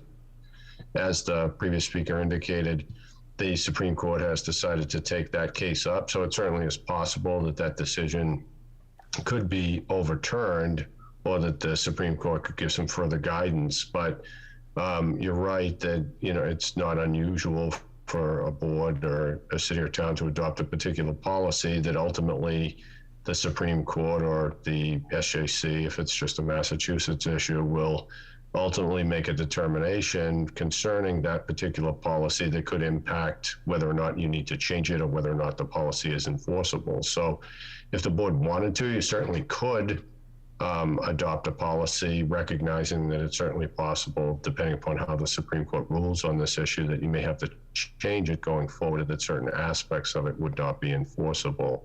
But you could still adopt it if you wish to do so. I don't know how long it will take for the Supreme Court to render a decision. They usually sit from, the session starts in October. My guess is that we would probably not see a decision until sometime in the springtime would be most likely, I would say. But it certainly, if you wanted to, you could certainly hold off on adopting a policy until the court rules definitively on this case. But you could also decide you want to proceed, and just recognizing the possibility that it may have to be changed. Okay. I mean, we're not voting on the policy tonight anyways. It's a continued discussion, so I think that we're here, and we've hopefully had some thoughtful moments over the last couple of weeks, and we've sort of individually thought about recommendations. So I would like to at least look at the language that was put out there and talk about it. Now, I know that that Joe, I don't know if Joe's still on, but no, Joe, we talked about putting the policy out for the public to comment on. I think my concern was that it was still a draft policy, and I did not want people to think it was our final policy. I think we wanted to go through one more iteration of a draft policy before we put it on the website. So I was hoping after we had a discussion today, we could put it out there as a sort of, once again, still a draft, it's still a work in progress. But so that was so the people out in the community who'd asked to review sort of the draft, I don't think we were at a point yet to, once again, we don't want to rush to a decision or rush to a policy. We want to have thoughtful discussion on it. So I'm willing to talk about it tonight, even though there's a open case, because I think it's, it's a grassroots effort, and I think you can start on both ends of the issue and find somewhere in the middle. But Jamie, where do you sit on having discussion on this, continued discussion on this issue? Yeah, yes, I think we should continue to have the discussion. And it's not just the Shurtleff case in the Court of Appeals that's decided that, right? They've decided it based on a bunch of other precedent from the United States Supreme Court, and it's absolutely a possibility that it could change given the current makeup of the Supreme Court. But I wouldn't say that's a foregone conclusion. And so, yeah, we can reconsider the policy if the law changes. But I think the purposes behind, why this is, I guess, the history of how this all got started is important. And I think it's important that we consider it and discuss it and make a provision and a policy and a way for flags to be flown, which communicate a message that the governing body of the town is approves of. And Sean? Yeah, I agree with Jamie. I think we should still keep discussing it. Because we've done so much work on it so far, and I want to thank you, Bill, for your edits that you put in and highlighted for us. And I think I'm with you, Bill, on, it's tough because we want to be as transparent as we possibly can be, but sometimes when we're drafting policy, we have so many different versions of it, and if we're posting every version of it online, it can kind of run away with us, and people are referring to different versions of it. So I'm fine with sharing the policy, but in almost maybe it's not final form or close to final form before it goes out for public consumption and comment. Because I think if we put a very earlier version of it and then we put another version of it, it can get confusing. But I think looking at the policy tonight and the edits and moving forward with that, and then a general discussion about next steps after we kind of refine it is kind of where a good spot would be for tonight. And then Rosie, you sent me, I won't paraphrase for it, but I know you sent me an email this week about your opinion on it, but I'll let you speak to it. Yep, I have quite a few things to say about this. This first discussion question, Rosie, just do you want to talk about the policy tonight, or do you want to table it until the Supreme Court decision is had? That's sort of the first comment for right now. Well, I've already been outvoted, right? So I suppose it's a moot issue right now. I would definitely want to hear what the Supreme Court said and its reasoning, but I'm happy to have a discussion tonight as well. So I think we should limit the discussion because I think we have other things to do. So let's limit it to like 10 to 15 minutes and let some public comment as well. So I think let me just summarize where I thought we left things on sort of a straw vote, and then we can go from there. I think that we agreed that we want to have a policy of flying flags, that we want the flags to fly at Patton Park if it's not associated with a government, state, or federal holiday. Only flags at Town Hall would be a state or federal holiday. Anything else would be at Patton Park. We would vote on every application, and it would need a supermajority, a 4-1 vote. Then we talked about durations and frequency. We said residents and nonprofits may submit 3 applications per year, and each request can be no longer than 7 days, and no flag can fly more than once per year. And the applicant must include 25 signatures of registered voters in the town of Hamilton as verifiable by the town clerk. What that does is build consensus, so that if there is important enough to fly in the community, then the community has asked for it to fly in the community. The other section is town boards and committees. These are elected officials or people that we put in positions to represent town.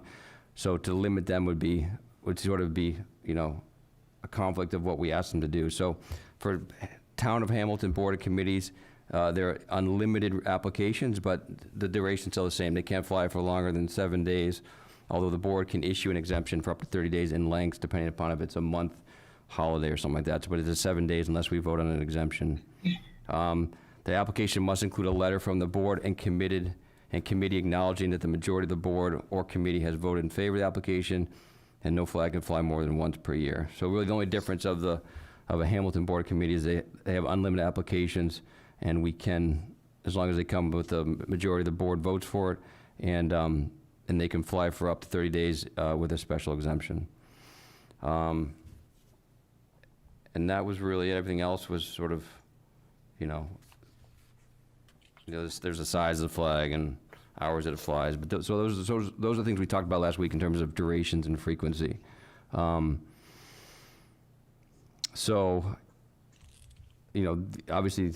I summarized things, so this is sort of what I took. So Sean or Sean, I'll give you a couple minutes to comment on anything, and then we'll go to Rosie, and then we'll go to Jamie. I guess no real comments, because I think those edits are kind of what we discussed at our last meeting, and just, I'm interested to hear what Rosie has to say, and then any public comment that people want to add to it. Okay, Rosie, go ahead. Yeah. So I think there are lots of issues with this. The first thing is under the purpose of this policy, you discuss here that this is government speech, and therefore it is not amenable to the First Amendment. I disagree with that based on Supreme Court cases. Depending upon the forum, it certainly becomes public speech. If you're talking about a flag that's traditionally a public forum, such as a park, sidewalks, areas that have been traditionally open to political speech and debate, that's a public forum. Therefore, speakers in those forums enjoy the strongest First Amendment protections.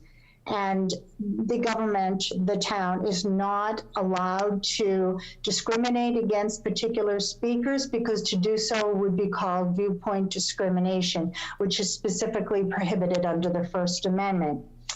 And if there was a huge discussion about whether something is free speech or whether it's government speech, it would be reviewable by courts under strict scrutiny, and they're better. And under strict scrutiny, there has to be a compelling state interest, narrowly tailored to meet the needs of that interest. So there better be a darn good reason why we would say that some particular entity who opted to request a flag was denied. The second thing is there are designated public forums, and then there are limited forums. But at any point, there are at any rate, there are Supreme Court cases that back up to that state specifically whenever a town allows any activity in a public forum, or if a public forum has traditionally used for the same, then a person has absolute First Amendment rights, and we cannot prohibit them from flying their flags. So that's the first thing. So when we look at the first thing is, when I look at this policy, the first thing it does is talk about the fact that this is government speech, and that application may be approved or denied at the sole discretion of the Board of Selectmen. I disagree with that based upon specific First Amendment cases. And it says that the Board of Selectmen may refuse any flag for any reason or for no reason at all. Again, I absolutely disagree with that. The Board of Selectmen may cancel approved requests as it sees fit, and the determination of the Board of Selectmen is final. I absolutely disagree with that as well. Secondly, when you talk about who may fly their flag in a public forum, you're talking about residents and nonprofits, and then you bifurcated by saying town of Hamilton boards and committees. Well, these are not elected officials. And I think by dividing the line here, it's an arbitrary decision. And so I think there are a lot of things that are wrong with this policy as proposed. Now, one can talk about the issues of the specifics in the policy that talk about may disapprove of any flag. City of Boston, for the first 284 flag raisings it had, it never refused anybody, because I think well, I shouldn't say why I think, but I believe that the City of Boston was aware of these First Amendment rights. And there was never a flag policy that was a flag raising that was refused until this particular incident. And this particular incident, the Shirtliff case, has gone all the way to Supreme Court of the United States. So I think, first of all, to deny any flag flies against the First Amendment rights of citizens. And secondly, that it would cost a boatload of money. I cannot imagine what the City of Boston is paying in legal fees to defend this case. So those are my comments off the top of my head. Thank you. So Rosie, what I would ask for you to do is that if you can, and I'm not offended by it, if you can take my policy and strike out the things you do or don't like. Well, I think I've said this before. It's simple. And anywhere where there's a public forum, we're allowing anybody to raise a flag. Anybody who wants to raise a flag is entitled to do that under the First Amendment. We don't have to agree with it. In fact, some of the literature that I read talks about if you allow one person to fly a flag, it specifically says that you cannot refuse somebody who's a white supremacist. And I'm just making the point of the ability of people to be able to express their opinions. We may not like it, we may not agree with it, but that is the premise of our Constitution. And so I have made this statement several times that we do not have the discretion to just say, no, we don't like your political viewpoint. We cannot do that. And I encourage us not to do that.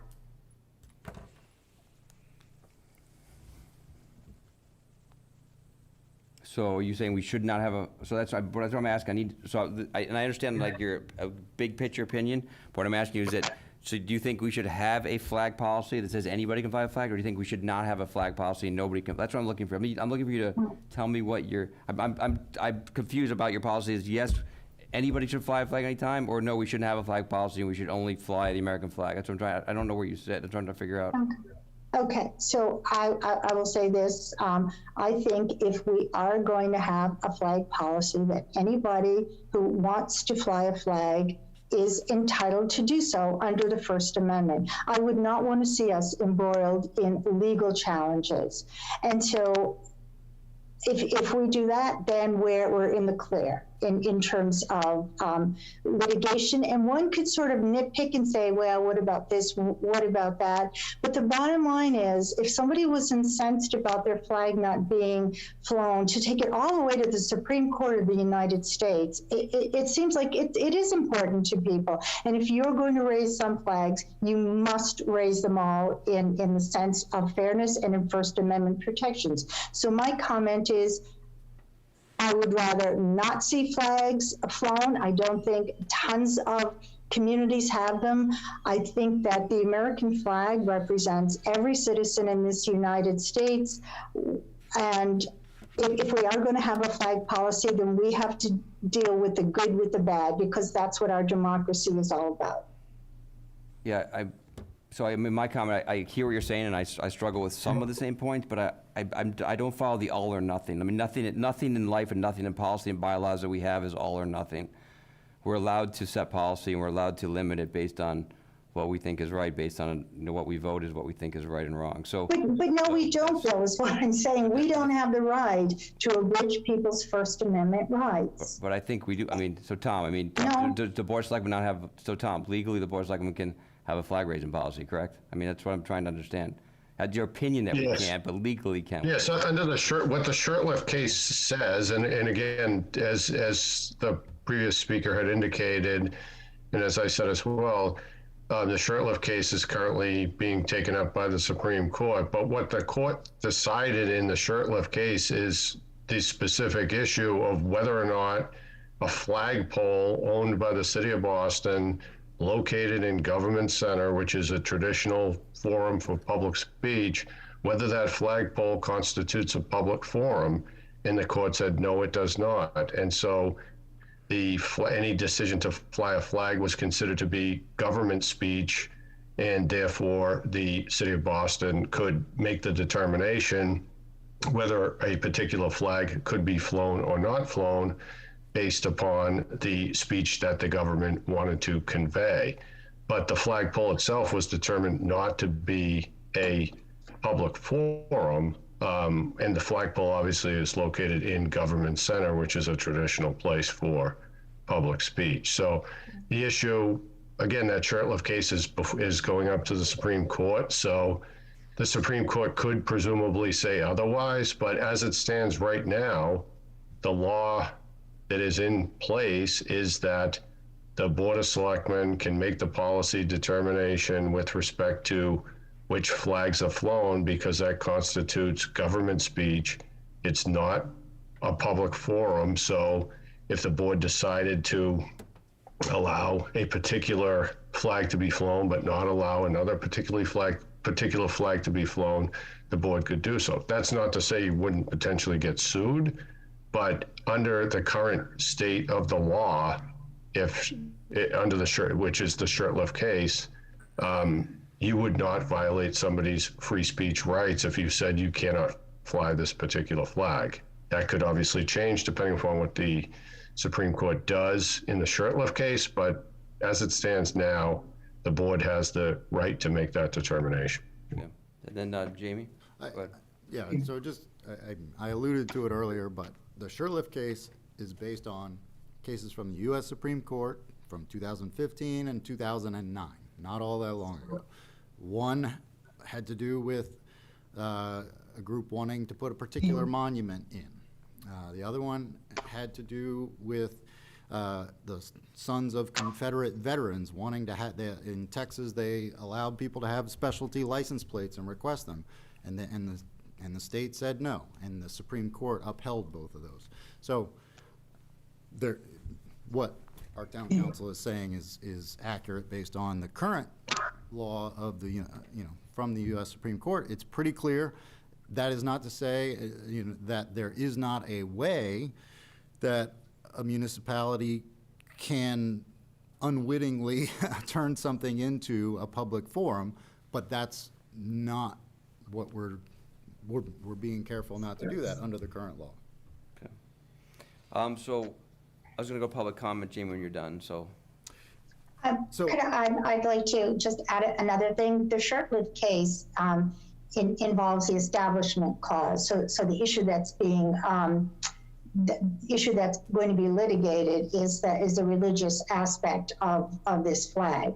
I disagree with the other statements that not from Tom. His is a very neutral opinion, but I strongly believe that we are holding out that those flagpoles as a public forum, and I think that we get ourselves into a lot of trouble by we could potentially get ourselves into a lot of trouble by limiting which flags would be raised.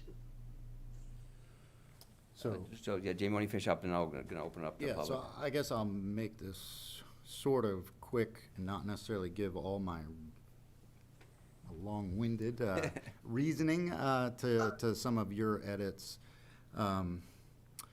But and I have some sort of simple edits, which maybe I'll save for, you can send it to me later. Save for another time. It should be a timely submitted application, et cetera. So I'm not really, I'm not in favor of the supermajority thing, and it's not that the reasons given haven't sounded to make common sense, but it seems to me it's sort of it just sets a bad precedent of, basically everything we do is by majority vote. So why do we take this one thing and make it not? And by the way, I think a majority at any time could change the policy to make it a simple majority. Yeah. So that's my opinion. I think, I'm not, the thing regarding 7 days, the number of applications, I'm okay with that. The no longer than 7 days, I think there should be a way for an exemption, and I know that there is one if a board or committee requests it. And then similarly, I think there should be an exemption potentially for flying more than once a year, and it would be, again, I think we should allow for discretion in special situations on that.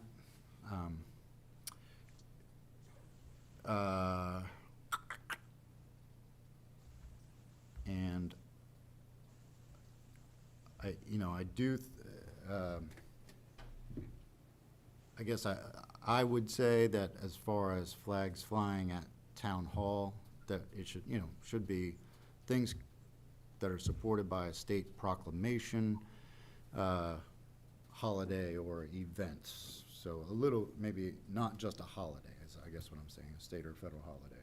I think we just need to figure out how that's written, whatever that, it needs to be very clear and concise. Can't be, I'm not against it, I just need things to be very clear and concise on what that means, what that represents.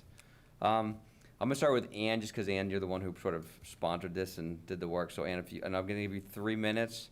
And if you want it to be, you tell Paul, do you want it to be a discussion with you, or do you want to just have your 3 minutes and then we can talk about what you talk about? Because I think it's important. Last time we got into a situation where we were trying to have a discussion and then somebody felt like they were being interrupted with. So I'm going to give you 3 minutes. I'd rather not be interrupted. Okay. I'd rather just say what I Okay. wanted to say. All right, go and then we can talk back and forth if you need to ask me questions. Okay, go ahead.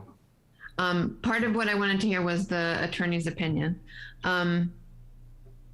I just want to remind everyone that this policy was developed by request of the Select Board of the Human Rights Commission. And we came back to you with a recommendation of what would be our best guess at what would be a safe to adopt flag policy. We kind of went above and beyond, not just ideas of a policy, but with a pretty well fleshed out policy. And we had a subcommittee working on that.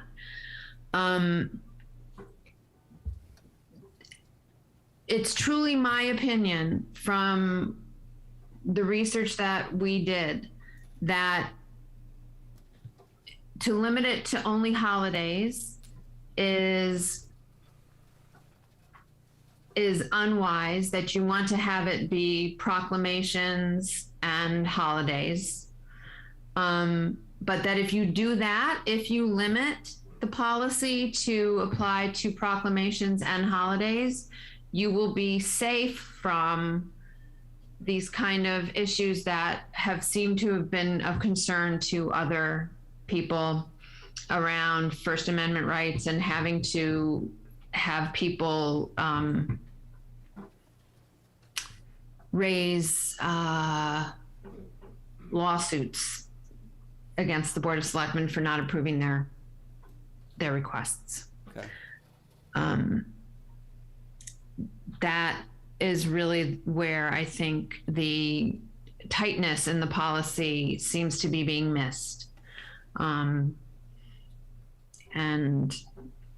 I would really caution you to not get rid of that. That's where it keeps you safe and where it's a very tight policy. So you're recommending that the policy only allow flags that relate to the official flag of a holiday or a proclaimed state or nationally recognized month or day or event. Yes. So, for example, Juneteenth is now a federally recognized holiday. Prior to it being a federally recognized holiday, there was a recognized flag, and it was recognized in certain localities. So Juneteenth is now a holiday. Pride is a state recognized proclamation. It's a nationally recognized proclamation. The Pride flag flies in all the State Department buildings across the world. It flies at the State House. Pride is a declared, proclaimed month in Massachusetts. So that would, those are two examples of past requests that you've approved that would be protected, that you would have the clear justification for approving under this policy. And I can think of others as well. Okay. And then there are others that have been mentioned in the past. Well, for example, Rosie mentioned sorry, you're up against your 3 minutes. White supremacists. I'll let the people get to speak. Sorry, Ann. So I want to let people get to speak. So And I just want to go back to Tom. So Tom, is there wording that you could come up with that is, I mean, that's why I just worry about the state is there an official list of state events that we could, Right. It still gets back to the same issue ultimately in terms of First Amendment analysis. And like I said, as it stands now, under the Shurtleff case, one of the issues and one of the main issue really in the Shurtleff case is whether or not a flagpole that's owned by, in that case, the city of Boston, but here the town, is a public forum for purposes of First Amendment analysis. But even with the court said no. Even with the state holidays, it's still an issue? And so ultimately, what you decide to do in terms of a policy is really up to the board to say, right now anyways, until the Supreme Court, unless the Supreme Court speaks differently on the issue when it takes up the Shurtleff case, but it's considered to be, the flagpole is considered government speech, so the Board of Selectmen can determine, what flags it wishes to fly. And so in terms of what was suggested by the last speaker, I suppose it's why I just don't know enough about what specifically is a state proclamation. I'm obviously familiar with the state holidays. I'm not necessarily familiar with state proclamations. I know like October, for example, is Breast Cancer Awareness Month. I don't know if that a state recognition. Is it federal? Is it something different? Is there other months that are dedicated for specific causes or to recognize certain things? I just don't know enough about the specifics of that. Fair enough, Tom. But I think ultimately the question is right now, can the board adopt a policy? And yes, you can. How you want to define that, how tightly you want to define that is really up to you. Yeah. But I don't think it changes for purposes of whether you're going to get sued or not. If you have a policy that says that we're only going to fly flags that relate to specifically recognized state holidays, for example, if somebody comes in, they're still going to, and their flag is denied, they could still sue you. That doesn't change. Okay. All right. I'm going to recognize John for 3 minutes. Very quickly, 3 points, 2 affirmations, and 1 expression of concern. Number 1, I would affirm the provision for 25 signatures of local people. I think that does show a local interest and support for any particular flag. Number 2, I would also advocate that should the policy go forward, that it adopt a 4/5 rule, not a unanimous rule or a 3-2 rule for this reason.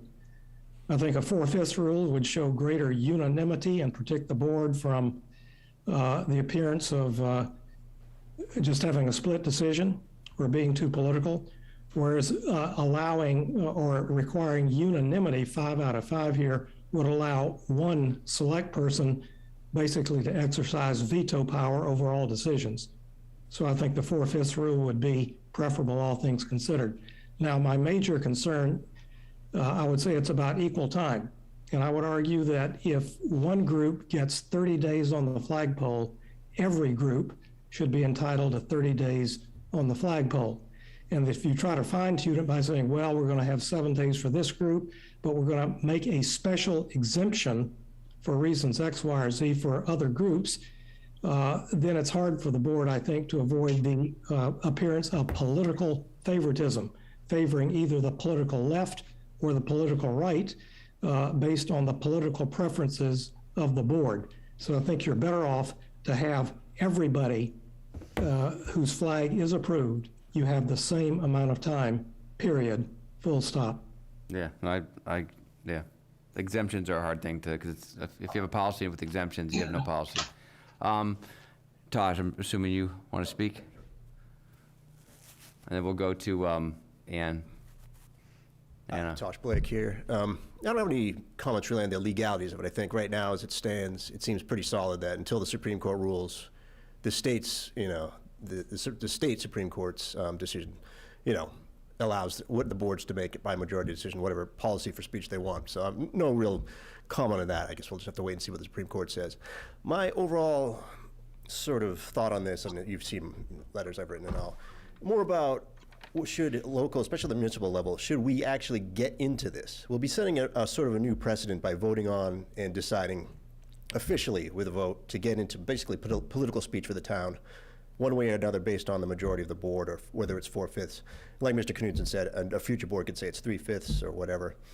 And that's, that sounds, if you think you have control over the messages, that sounds okay, kind of a tempting thing.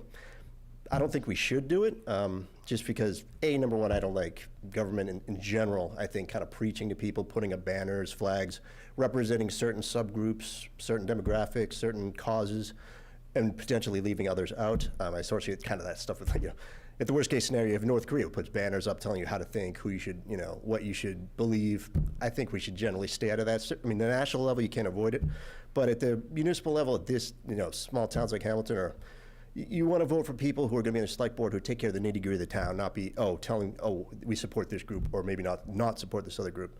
So I don't think it's a good precedent to set to get into this. It was started sort of on an ad hoc, basis. In 2020, 3 people basically decided to raise the pride flag, for June. Now, I'm not against that flag or anything particularly, but it was done kind of undemocratically. And at least now you're making a real decision in a democratic, sort of orderly manner. But I just think it's a big mistake for towns, and not just Hamilton, but anywhere else, to get into the political speech business. Because you're going to, town elections will be interesting. Now people can vote for, well, who's going to put up this banner or sign? And if you're getting into political speech, someone could say, well, we have rules about billboards and stuff. Maybe we should get some political speech on billboards in the beginning of town and say, this is what this town thinks at the moment, depending on 3/5 of the board right now. Right now, you might say, okay, well, we have control of the message. We'll be smart enough to do it. But in the future, you may not have the people you think you have, and you're going to get messages you don't like, and it might be pretty big messages. It won't be limited to flags necessarily. Once you set the precedent of getting into a voted on political speech or endorsement of political speech, sky's the limit for whoever gets in. So just keep that in mind. That's all. Thank you. Good points. Thank you. Anna? I'll give you 3 minutes, and do you want to not be interrupted? You want to have a discussion? Thank you, Mr. Olson. I want to take a step back from the legalities of open forum and government speech a little bit, because I think there's one important point that is missing from all these conversations, and that's the danger of false equivalencies. Not so much the legal, political, but I'm talking about the moral, philosophical feeling behind this conversation. So this policy and various flag requests should be viewed with the lens of equity and not equality. They're not the same. Some requests carry the additional weight of state or federal proclamations because they speak to larger, more significant social or human rights issues, like pride flags, like Juneteenth, or even the No Place for Hate community group, community program that was started by the Anti-Defamation League in 1999, in partnership, interestingly, with Massachusetts Municipal Association. All of these examples are supported by state and federal law, current state and federal law, and they don't present a legal conflict for the town at present. They also don't speak to a small or lighthearted issue on the periphery of governance. And this is where I want the board to think about the emotional impact of this entire conversation and all the machinations that we've gone through. It's a damaging and hurtful false equivalency to give equal weight to a request to fly a pride flag with a request to fly a flag in celebration of National Donut Day.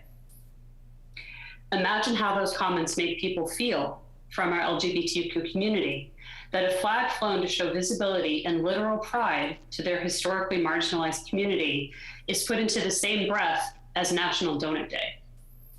Similarly, there are some requests that have been discussed in prior meetings that include the flying of a MAGA flag, which is specifically tied to a political candidate.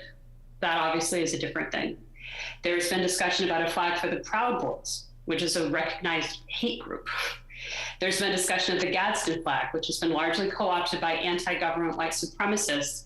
And at one point there was discussion of an anti-women's flag, for which I cannot actually think of a real example, and would also run counter to state law. So I think what I want to say that hasn't been said, set aside the law and think about what this conversation is saying about people in our community. I actually think it's not about equality. It's about equity, right? When we talk about diversity, equity, and inclusion, it's not about treating everyone the same. Not all requests are the same, and if they were, you wouldn't have the weight of proclamation behind them. But I'm sort of bothered that I feel like we've lost the emotional tenor that we're equating a flag to represented communities, emancipation from slavery. That's a really big deal. Juneteenth is a really big deal. It's not the same as Donut Day. And I think it's hurtful that we're spending this much time talking about something and we're sort of forgetting that larger piece. So I, of course, agree with everything that's been said about government speech, limited public forum. I do not think it should have a supermajority. I think those comments have been well made, but I wanted to remind the board that the public is listening, and the way we're talking about this issue is actually creating a very emotionally damaging false equivalency for what these flag requests might be. Thank you again for the chance to speak on this, and those are the ends of my comments. Thank you. Yeah, I mean, I guess I appreciate your comments. I guess I would say is that it's important that we talk about these things. So I don't think the duration that we talk about it should be hurtful or damaging, but I think it's important that everybody gets their thoughts and thinks about it and makes the right decision. But and that's why we don't want to just vote quickly or not talk about it. Anybody else want to speak in the room here or on the Zoom? I'd like to make another comment, if I may. When Anna talks about one issue not being commensurate with another, there's been, I'll just give an analogy here. There's been a lot of talk about defunding the police and maybe putting assets into a different pot, because a lot of people have been treated unfairly by the police, and that is certainly a very legitimate viewpoint. On the other side of that, there are people whose lives have been saved by police who feel very grateful for the police and have an equally opposite view of the police, that they're so necessary and they value and they thank them. So if we could only put up one flag, whose flag do we put up? Tosh, you only spoke for a couple minutes, so you got 1 minute left, so go ahead. You can have another comment, because you actually were very brief before, so thank you. Yeah, just like to mention something. One of the other the people on Zoom said about the Gadsden flag, which it's known in town that I supported raising and was rejected by the board. And flags have different interpretations for different people. I see the Gadsden flag as a patriotic flag, and it kind of the message is about government overreach. Appropriately enough. Now, some people may see it as a flag supporting far-right movements, white supremacism, whatever. Some people see the American flag the same way. I noticed the speaker who mentioned the Gadsden flag in a negative way takes the knee when the American flag is saluted at public meetings. And she's a public board member, and she takes the knee and does not do the Pledge of Allegiance. So you could say, take down the American flag. It's a white supremacist flag.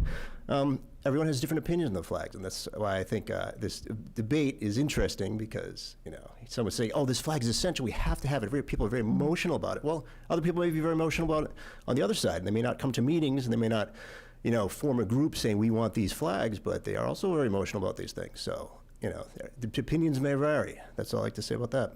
Yeah, no, that's true, and that's why we're here, because it means something different to other people. I mean, I take the political out of it. I'm looking more as a pragmatic sort of grassroots thing. I'm in favor of sort of grassroots, right? It's sort of things have to start at the community level, at the individual level, to make a difference in this country, to make a difference in the world. I mean, I'll take the political out of it, but like if we decided that, hey, we're not going to have a composting law because it's not a federal law yet. I mean, I know it's not a political or religious thing, but it's sort of, no, we as grassroots side, we're going to be at the forefront and have this town's going to, and we've made national news by having so it's like, I'm not against grassroots, but I don't want it to become a political. So how do you do grassroots without becoming political? And that's a hard balance to do. So that's what I'm struggling with. But so I appreciate all the dialogue and discussion, and we're going to have it again on our agenda in a couple weeks, and we'll decide if we're going to make a policy that we actually vote on, or if we'll table it for a Supreme Court decision. But I think this is important for us to talk about as a community, and I appreciate everyone's comments. I think we're going to move on to the next item, which also Tom is on for, is the alcohol policy, which I think is an important policy. And I think the only thing really open in our policy, Tom, we only have one thing open in policy, is the private event on town-owned property.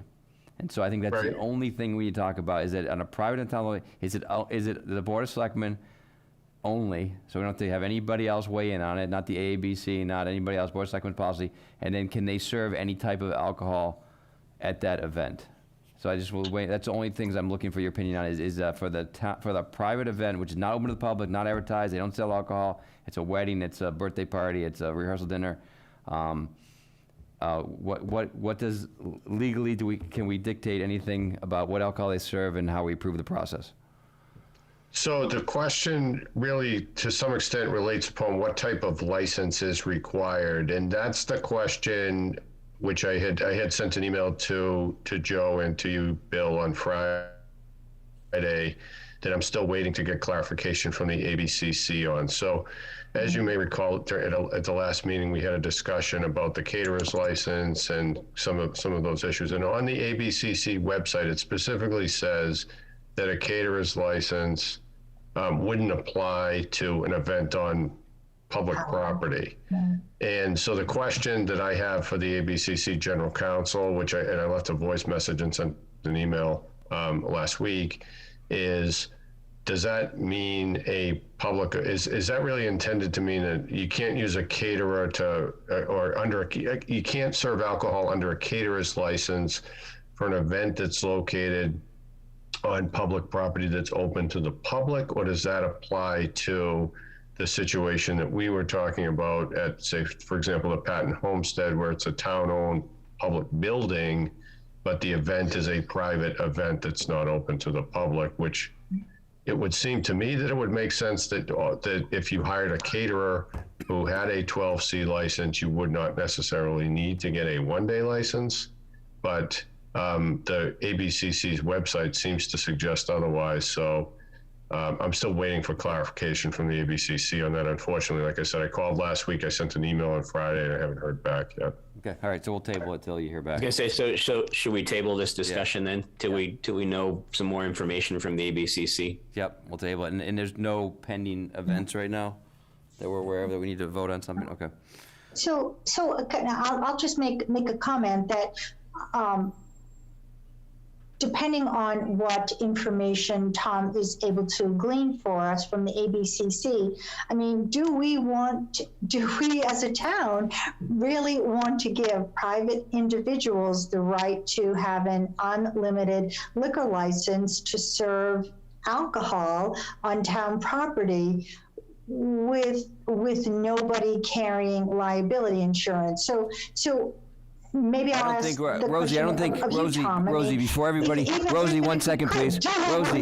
Rosie, 1 second, please. Before, Rosie, 1 second. So say, for example, if Tom, can you hold on for a second? Tom, thank you. Look, Rosie, before we end here, nobody suggested that we give, just for the record, no one suggested we give an unlimited alcohol with no liability. That hasn't been recommended by anybody. So, George, I just want to be careful when you say those things. People are going to assume that's what we talked about. We haven't talked about that. We've never suggested that. What we're trying to figure out.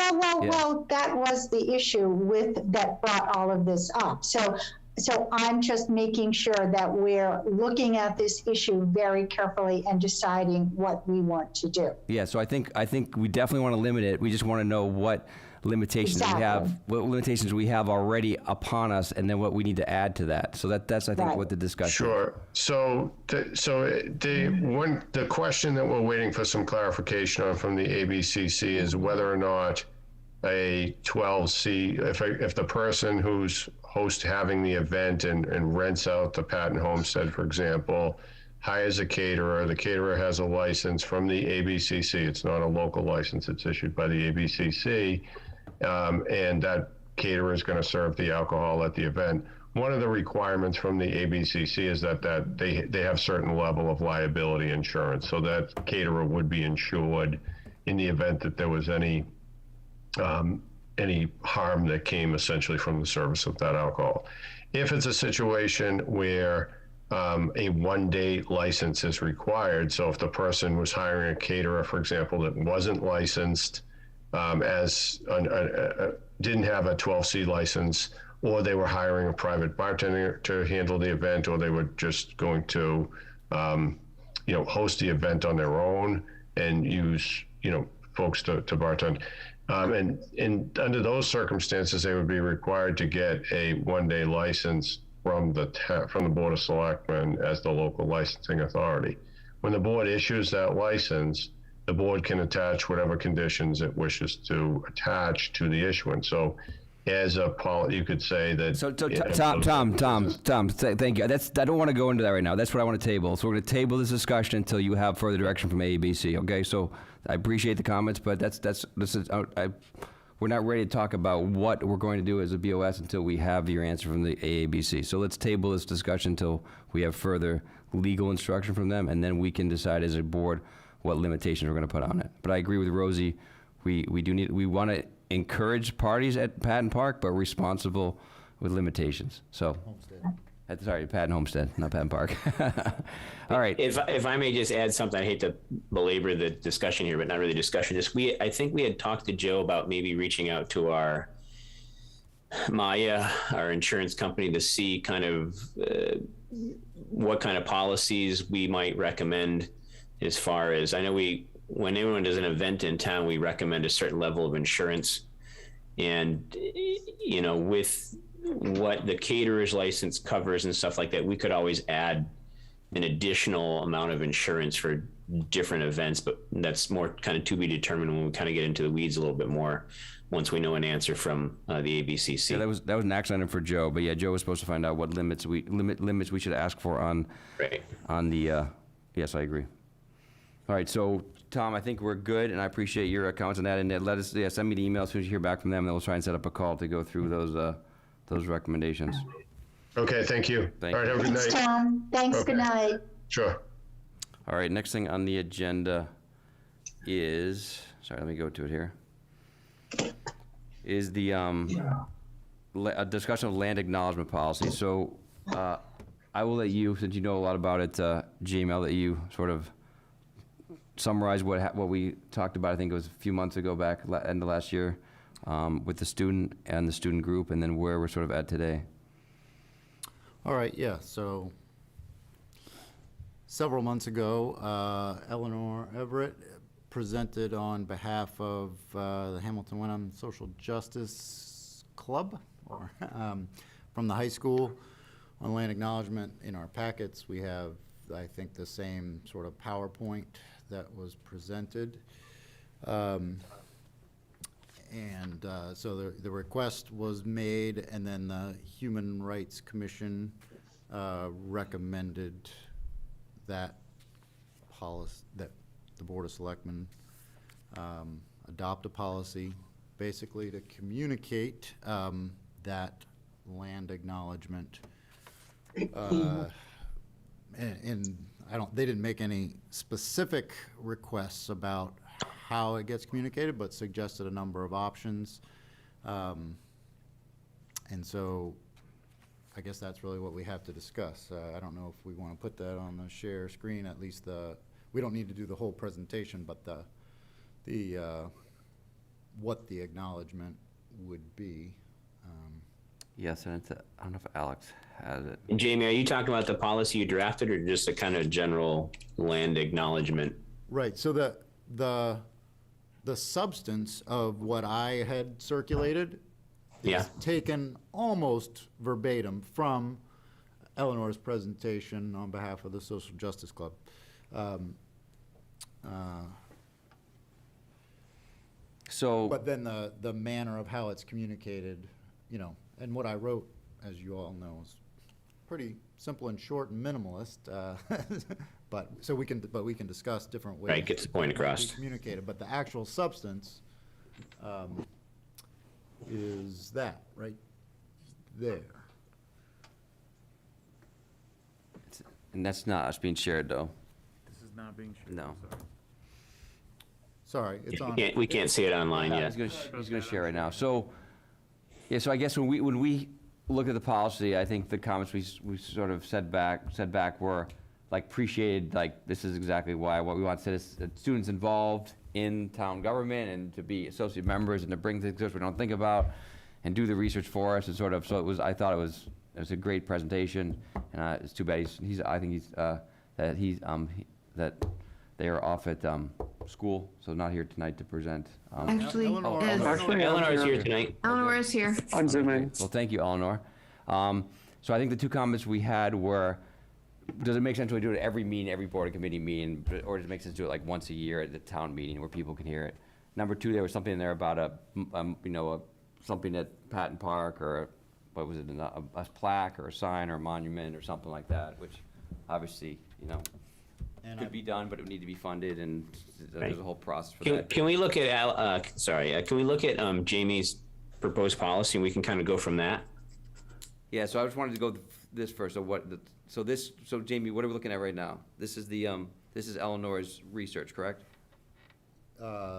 Yes, so the top there, for example, I believe, the Word document that I sent around is not exact, it's those words, but maybe changed up just very slightly, very, very slightly. So it's pretty much that substance. Okay. And once again, and so this acknowledgement, I think the proposal is that it would be put on a plaque or a monument at Patton Park. Again, I think it's been suggested by others. My particular proposal was that it be put there, that it be put on the homepage for the town, and read aloud at town meeting once a year. And, and then the boards and board members and things would, also be able to make the acknowledgement at other times if they so chose. Okay. And then once again, like grassroots on favorite stuff, I just want to understand like precedent. So like in terms of making sure that we aren't offending somebody by saying it the wrong way or recognizing the wrong people. And that's sort of where I would ask, like, well, how do we know we're doing the right thing for the right people? And so I appreciate Eleanor's work, but how do I just rely on Eleanor saying this is the right thing to say at the right time in the right way, and make sure that it's, when I'm voting for this, like, how do I know it's been vetted out by the, we're coming up on, Indigenous Day, right? How do I make sure it's been vetted by the right people to make sure we're doing it the right way? I don't know. I don't know who can answer that question. I'm looking not you to answer, but you to sort of say how do we get the answer to that question? Like who can answer that question? Eleanor, if you want to try that one, but sure. Yeah, we talked with. I emailed with Thomas Green, who's the vice president. I think it's actually visible on the screen right now. Vice president of the Massachusetts tribe, and he explained that's his. That's the preferred statement, and we had some back and forth, like, oh, we saw these resources, and these resources say there's other like indigenous nations that we should acknowledge, but he explains that a lot of them are contradictory, and like, we trust that they know the most about their history, and there are other like organizations locally that are as vocal in terms of like, that was the most visible and vocal organization, and I tend to agree with what the Massachusetts think about their history, because I think they're probably the experts on it.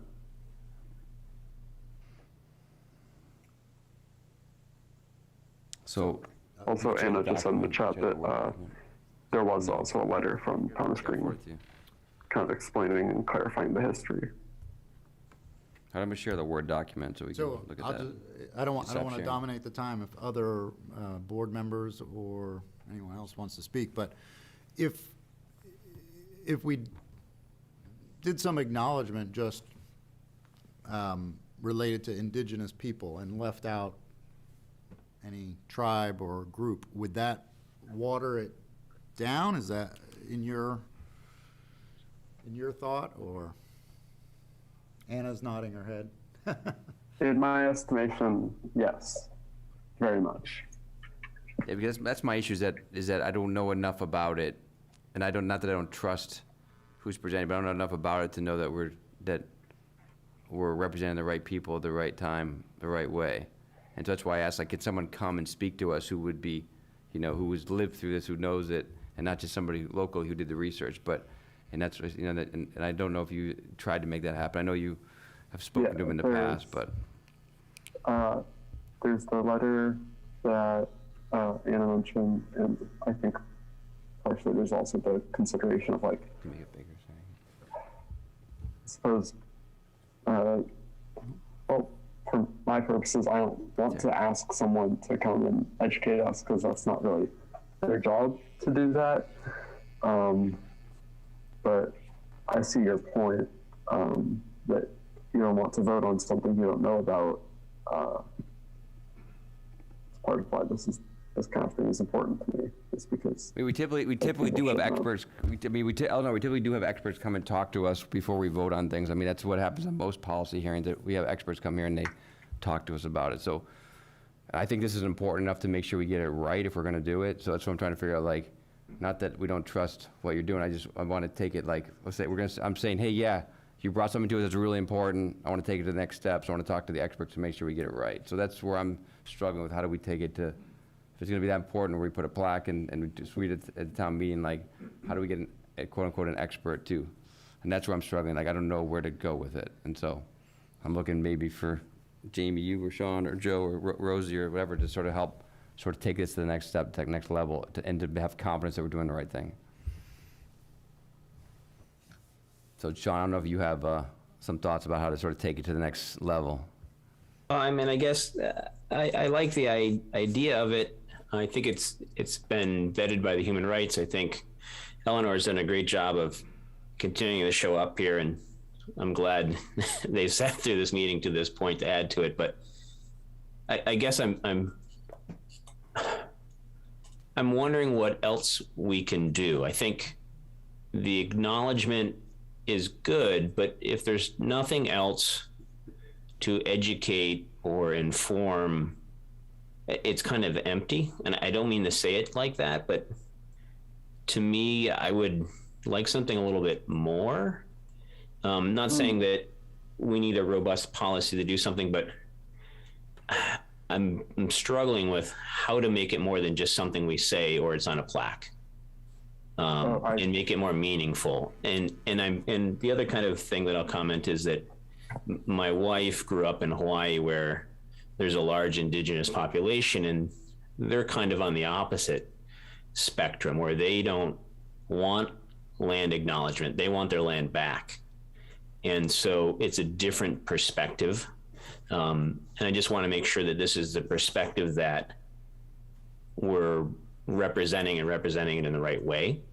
And I don't want it to be a thing that is just like, if we make it so that every board and committee has to say it before a meeting, I worry that it gets diluted, and people who might not be of the same opinion just go, oh, here's this thing I have to read.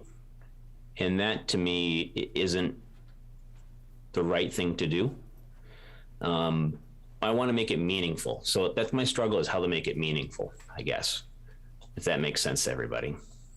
And Eleanor, you were going to say something? Yeah. A few things. I don't think that land acknowledgement policies are necessarily like I agree that it shouldn't be diluted. It shouldn't be like oh geez, we got to get through this. It should be taken seriously. I don't think that they would be offensive in terms of like, to Indigenous people say, I don't think they would feel like claiming that this is our land even more so. Like, if somebody thinks that, if somebody believes that like the United States is stolen land, then I don't think that they are, I think they generally appreciate the acknowledgement of the history. And I'm sorry, there was something I wanted to say, but I slipped my mind. Well, can I interrupt you just for a second, Eleanor, if you don't mind? I guess, and I'm kind of just rolling things around in my brain here, that, you know, besides this land acknowledgement, is there something that we can invite some of these people from these Indigenous groups to come and speak or do some type of a ceremony? I know we have Maskanamit's grave here. You know, maybe there's some other public event or awareness raising that can happen other than just this. yeah, that, right, that was my thing. Thank you. I 100% agree that this should not just be the acknowledgement. Ideally, I would like events and all that, but kind of in the same way that like having a pride flag flowing to me as a queer person is like an important first step, but like also meaningless without further steps. Right. Like, yes, this acknowledgement is hopefully like not just like a toothless kind of like. Right. Like having a Black Lives Matter sign in your yard doesn't get rid of the racial stereotyping that goes on in America. It's nice that you're showing support, but you know, you have to go that one next step, right, to make a change. Yeah, right now I think we are pushing for the land acknowledgement, and we can continue the conversation with different policies later. Okay. I think Anna wanted to speak. Yeah, Tosh, I'm like, okay, and I'll just give you 3 minutes. Thank you, Mr. Olson. Thank you, Eleanor. I just wanted to sort of clarify a couple things that were just said. I wanted to remind the board that after the first presentation, I sent around an email that included a formal letter from the Massachusetts tribe sort of explaining their lineage. The initial presentation explained the lineage. So to Mr. Olson, your question of like, are we getting it right or are we getting it wrong? I would posit we've already been provided quite a bit of documentation from the tribe themselves, which I think is notable. I also think it's really important to recognize that the wording here being presented on the screen under to the acknowledgement is not something that Eleanor or myself or students just Googled and put in there. That actually came to us from the tribe themselves. So I think I want to just sort of set aside, this is, in my opinion, some of this information you're seeking has already been provided to the Board of Selectmen. And so I share reticence that we need to somehow or other command the attention of other people who've already given us their information in a certain level. And just to remind people that we're not doing this acknowledgement for them. They did not ask us to do it. We're doing it as a community because it's an important and significant first step. I think Eleanor put it really well. And it's a first step, but it could be followed up with all kinds of other things, programming, educational curriculum reform. There's a lot that could be done. But I just want to make clear, the board has quite a bit of research in the original packet that Eleanor presented.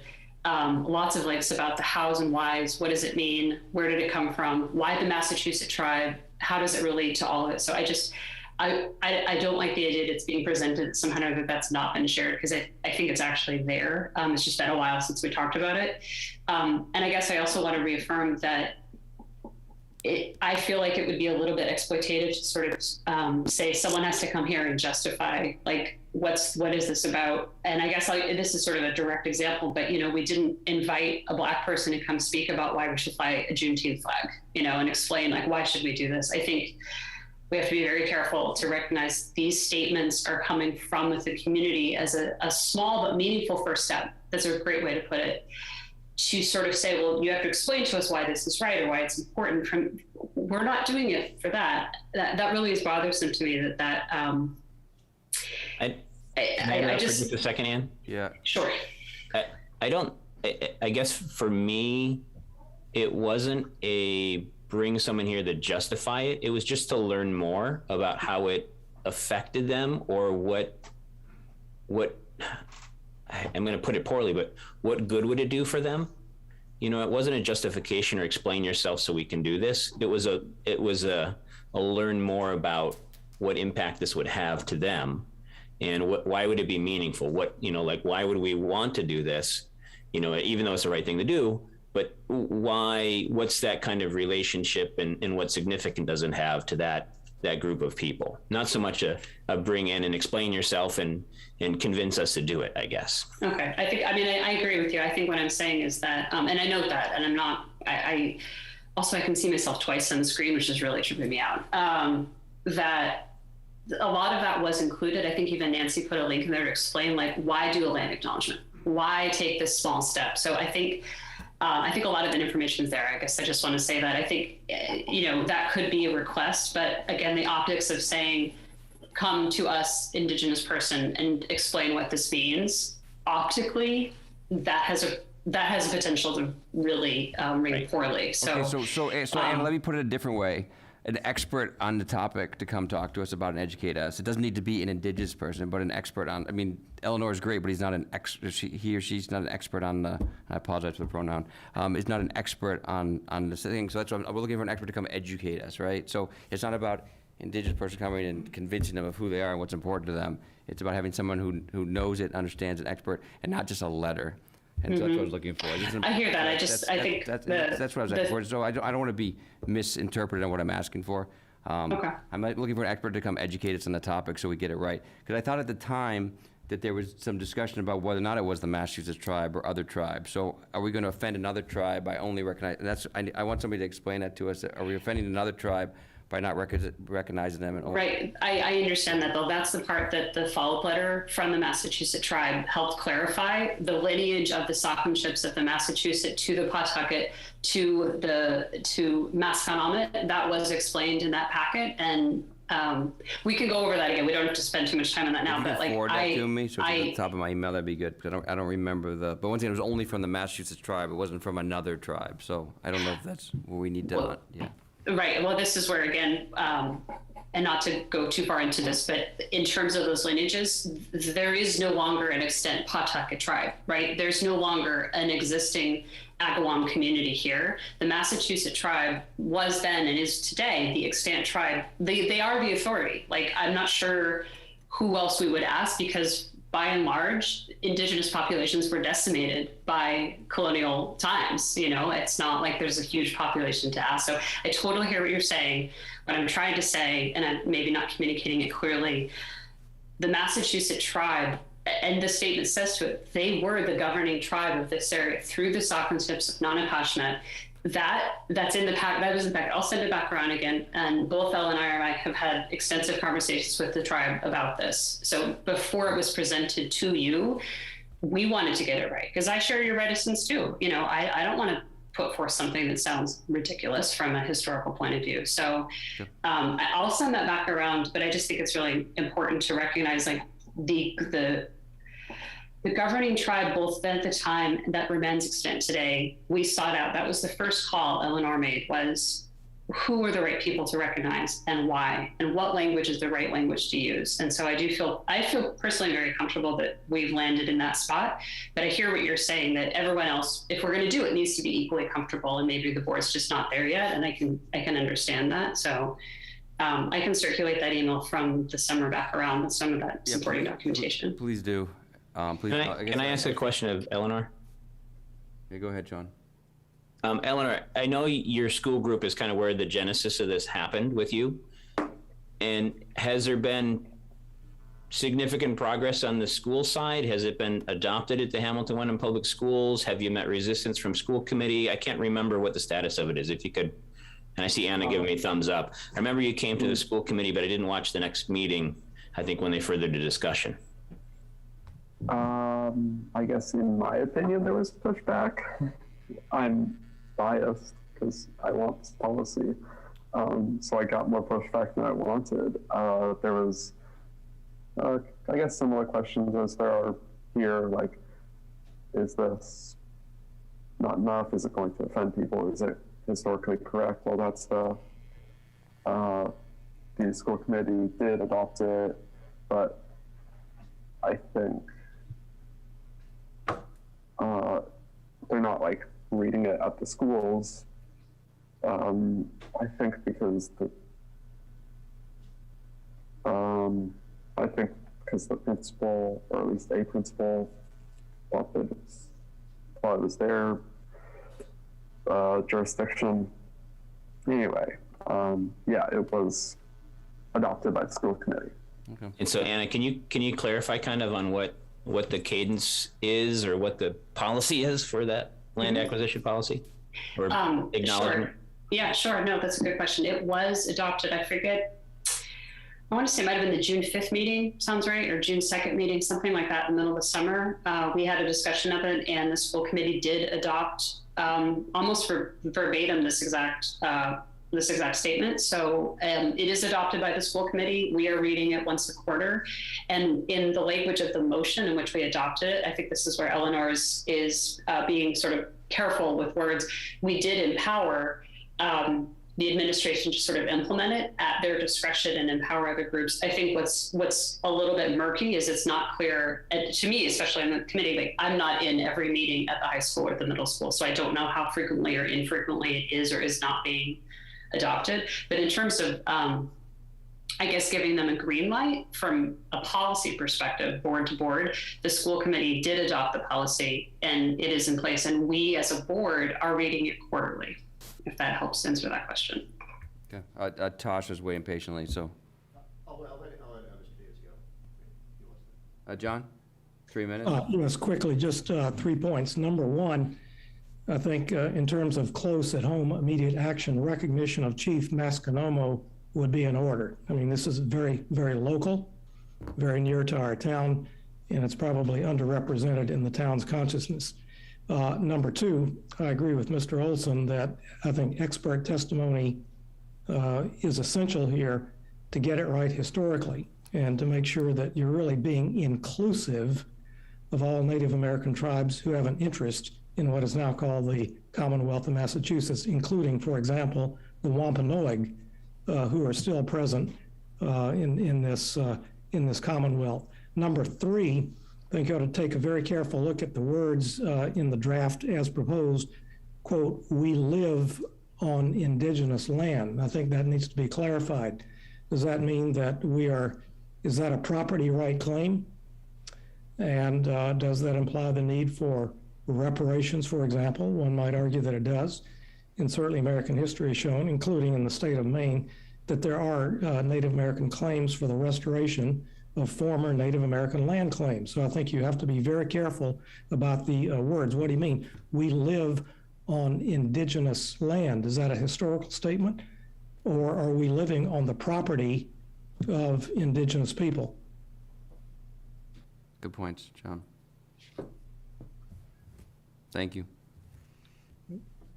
I'll give you 3 minutes. If I may request a little bit over 3 minutes, because there are some technical things that I think will be of the interest in the board from some things that are presented. See how here. things are going. Okay, sure. Could you put up the board with the language, I think the language of the thing, first of all?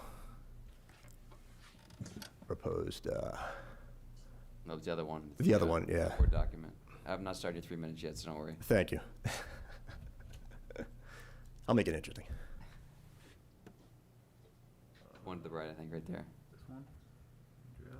Yeah, that's it. Right, that's it.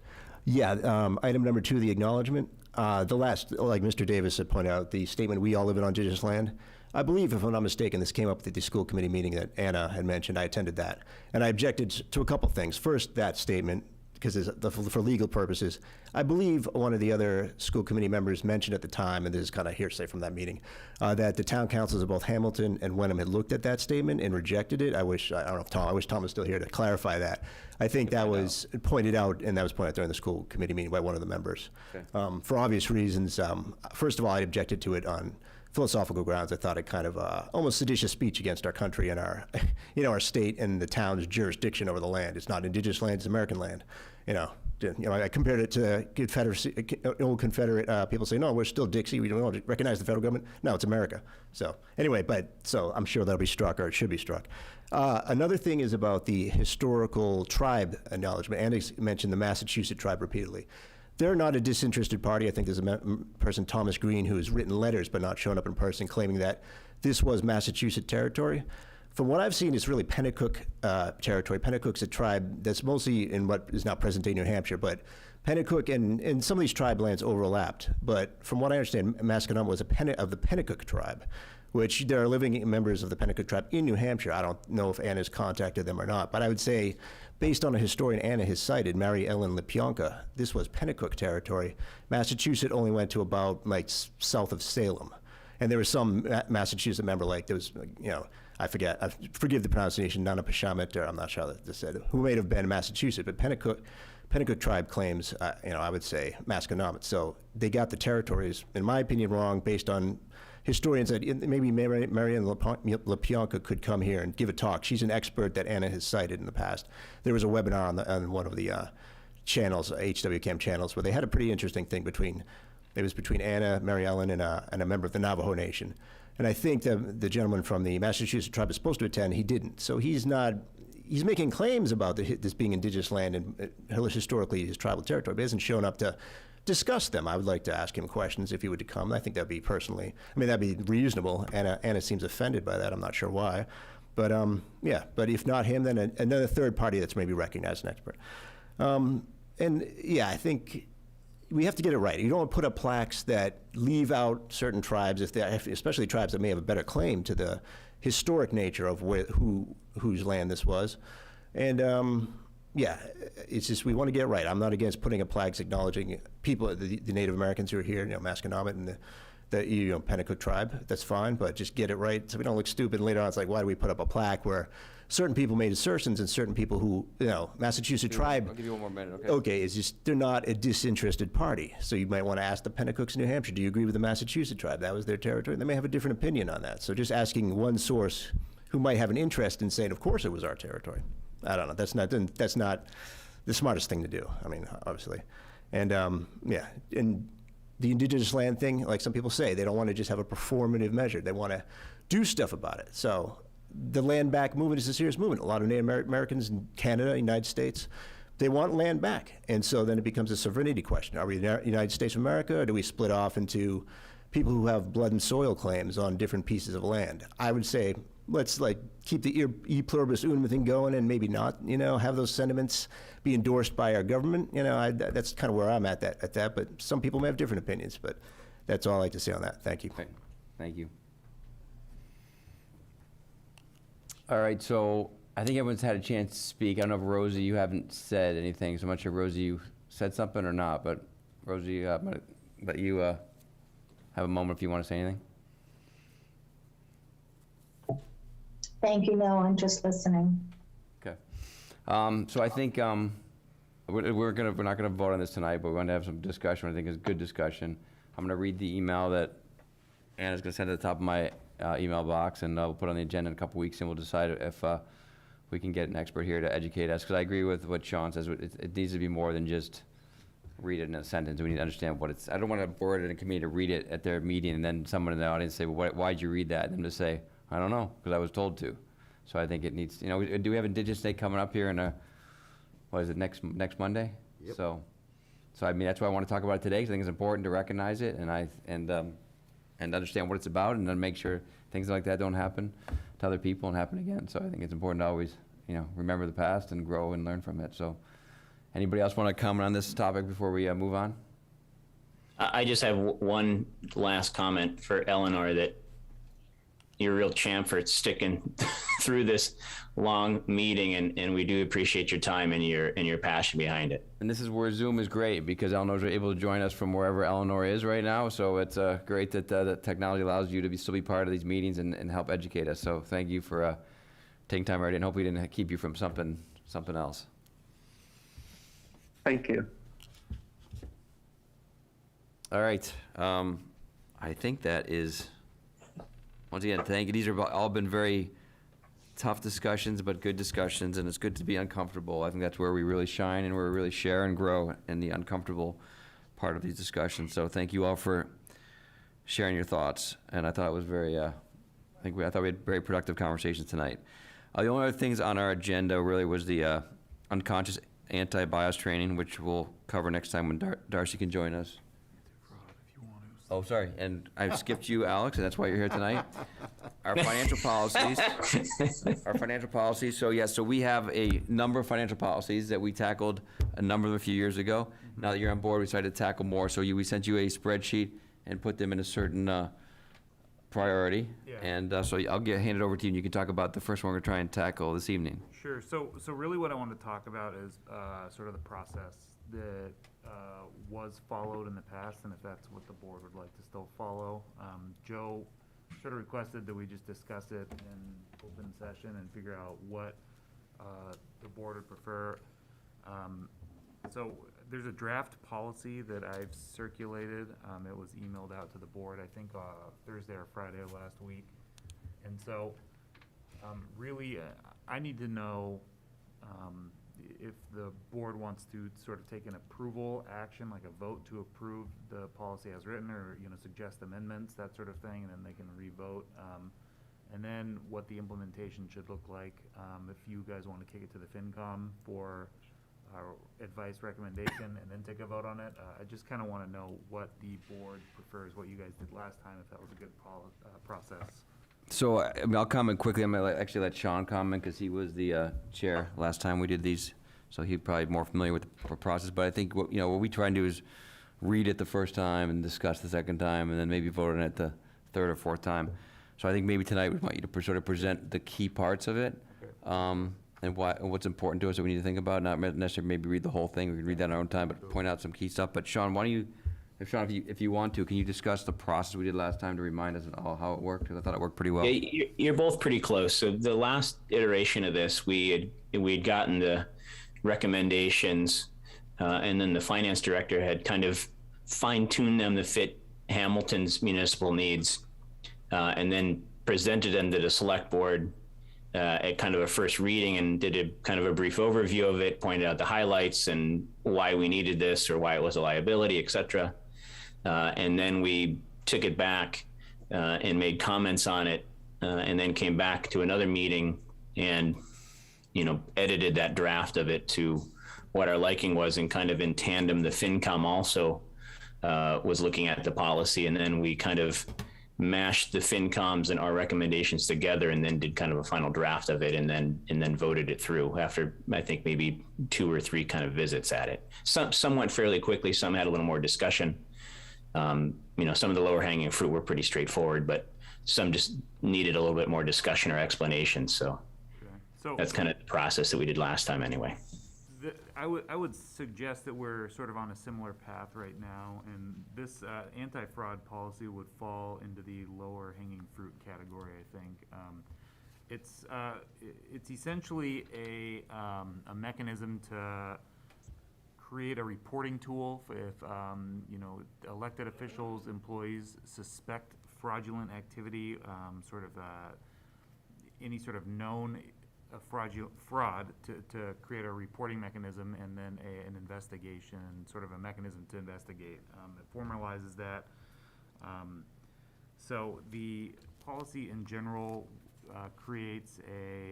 it'll create a way to report fraud to the town manager, myself, and then we'll conduct a preliminary investigation. If it warrants, we will bring in the police chief and take it further. That's sort of the 10,000-foot view. We can review it, with sort of a closer lens if we'd like, I would suggest. Remind me where the policy was, who wrote the policy originally? Is that? So the policy originally came from the DLS as part of a community compact grant. It's one of 18 that were sort of drafted and handed to the town. There were, I believe, 3 or 4 that had been implemented already. After an exercise to rank them, this came in the top 5 to be implemented. This will be the easiest to implement. It has a wide reach. It'll be sort of disseminated to everyone around town, so all town employees, all board and committee members, et cetera. Just sort of informing them on, hey, if you see something, say something, because there are, not to suggest there's anything like that going on here, but in government in general, there are fraudulent activities that take place, and it's nice to have a mechanism to report that and to investigate it if we need to. So, and then the red. Why is it? Some of it, the text is in, black, and some of it's in red. Is the red what you've added to it, Alex, from what I've seen previously? Because I think the DOR gave us kind of templates, if I'm remembering correctly, when I looked at all of them. It's been a couple years ago now. And then our job is to kind of fill in with our policy and bylaw, kind of in the in-betweens there. Yeah, that's correct.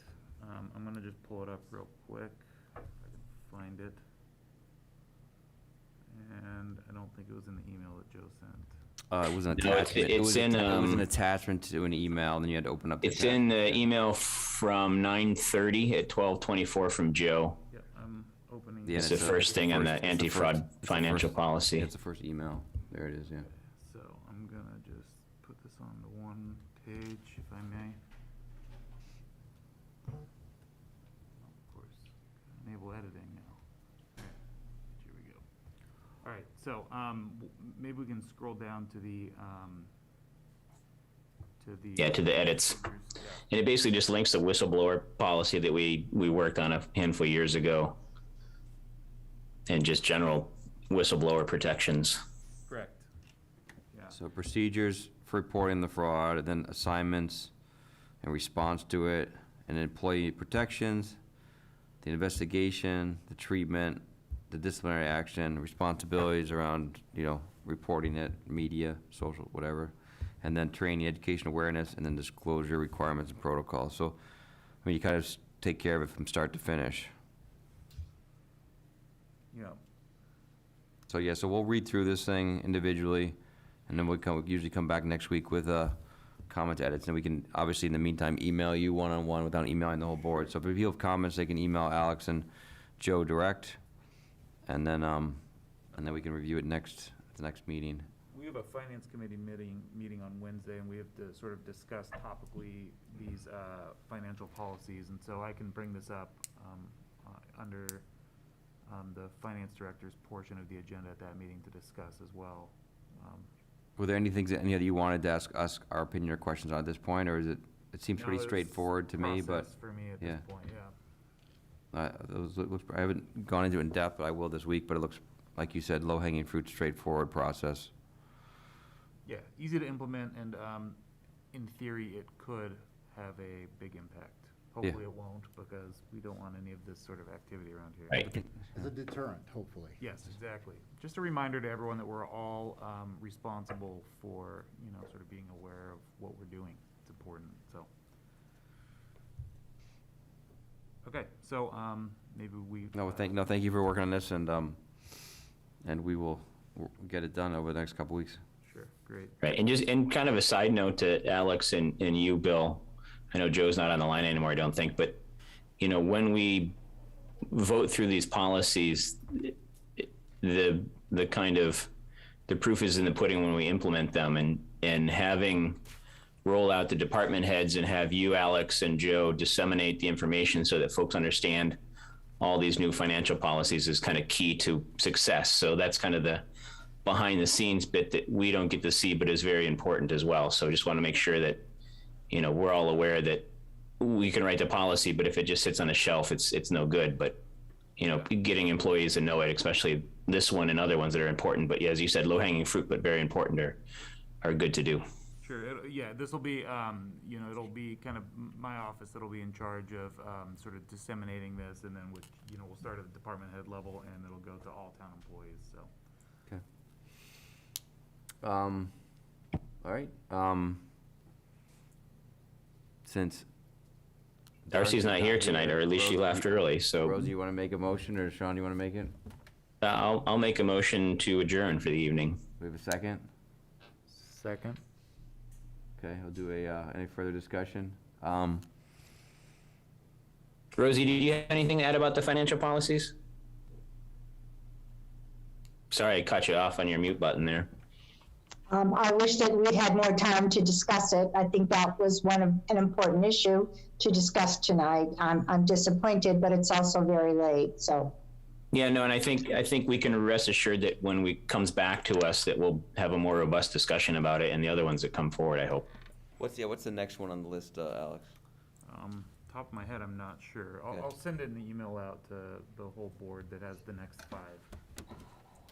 Yeah, that'd be great.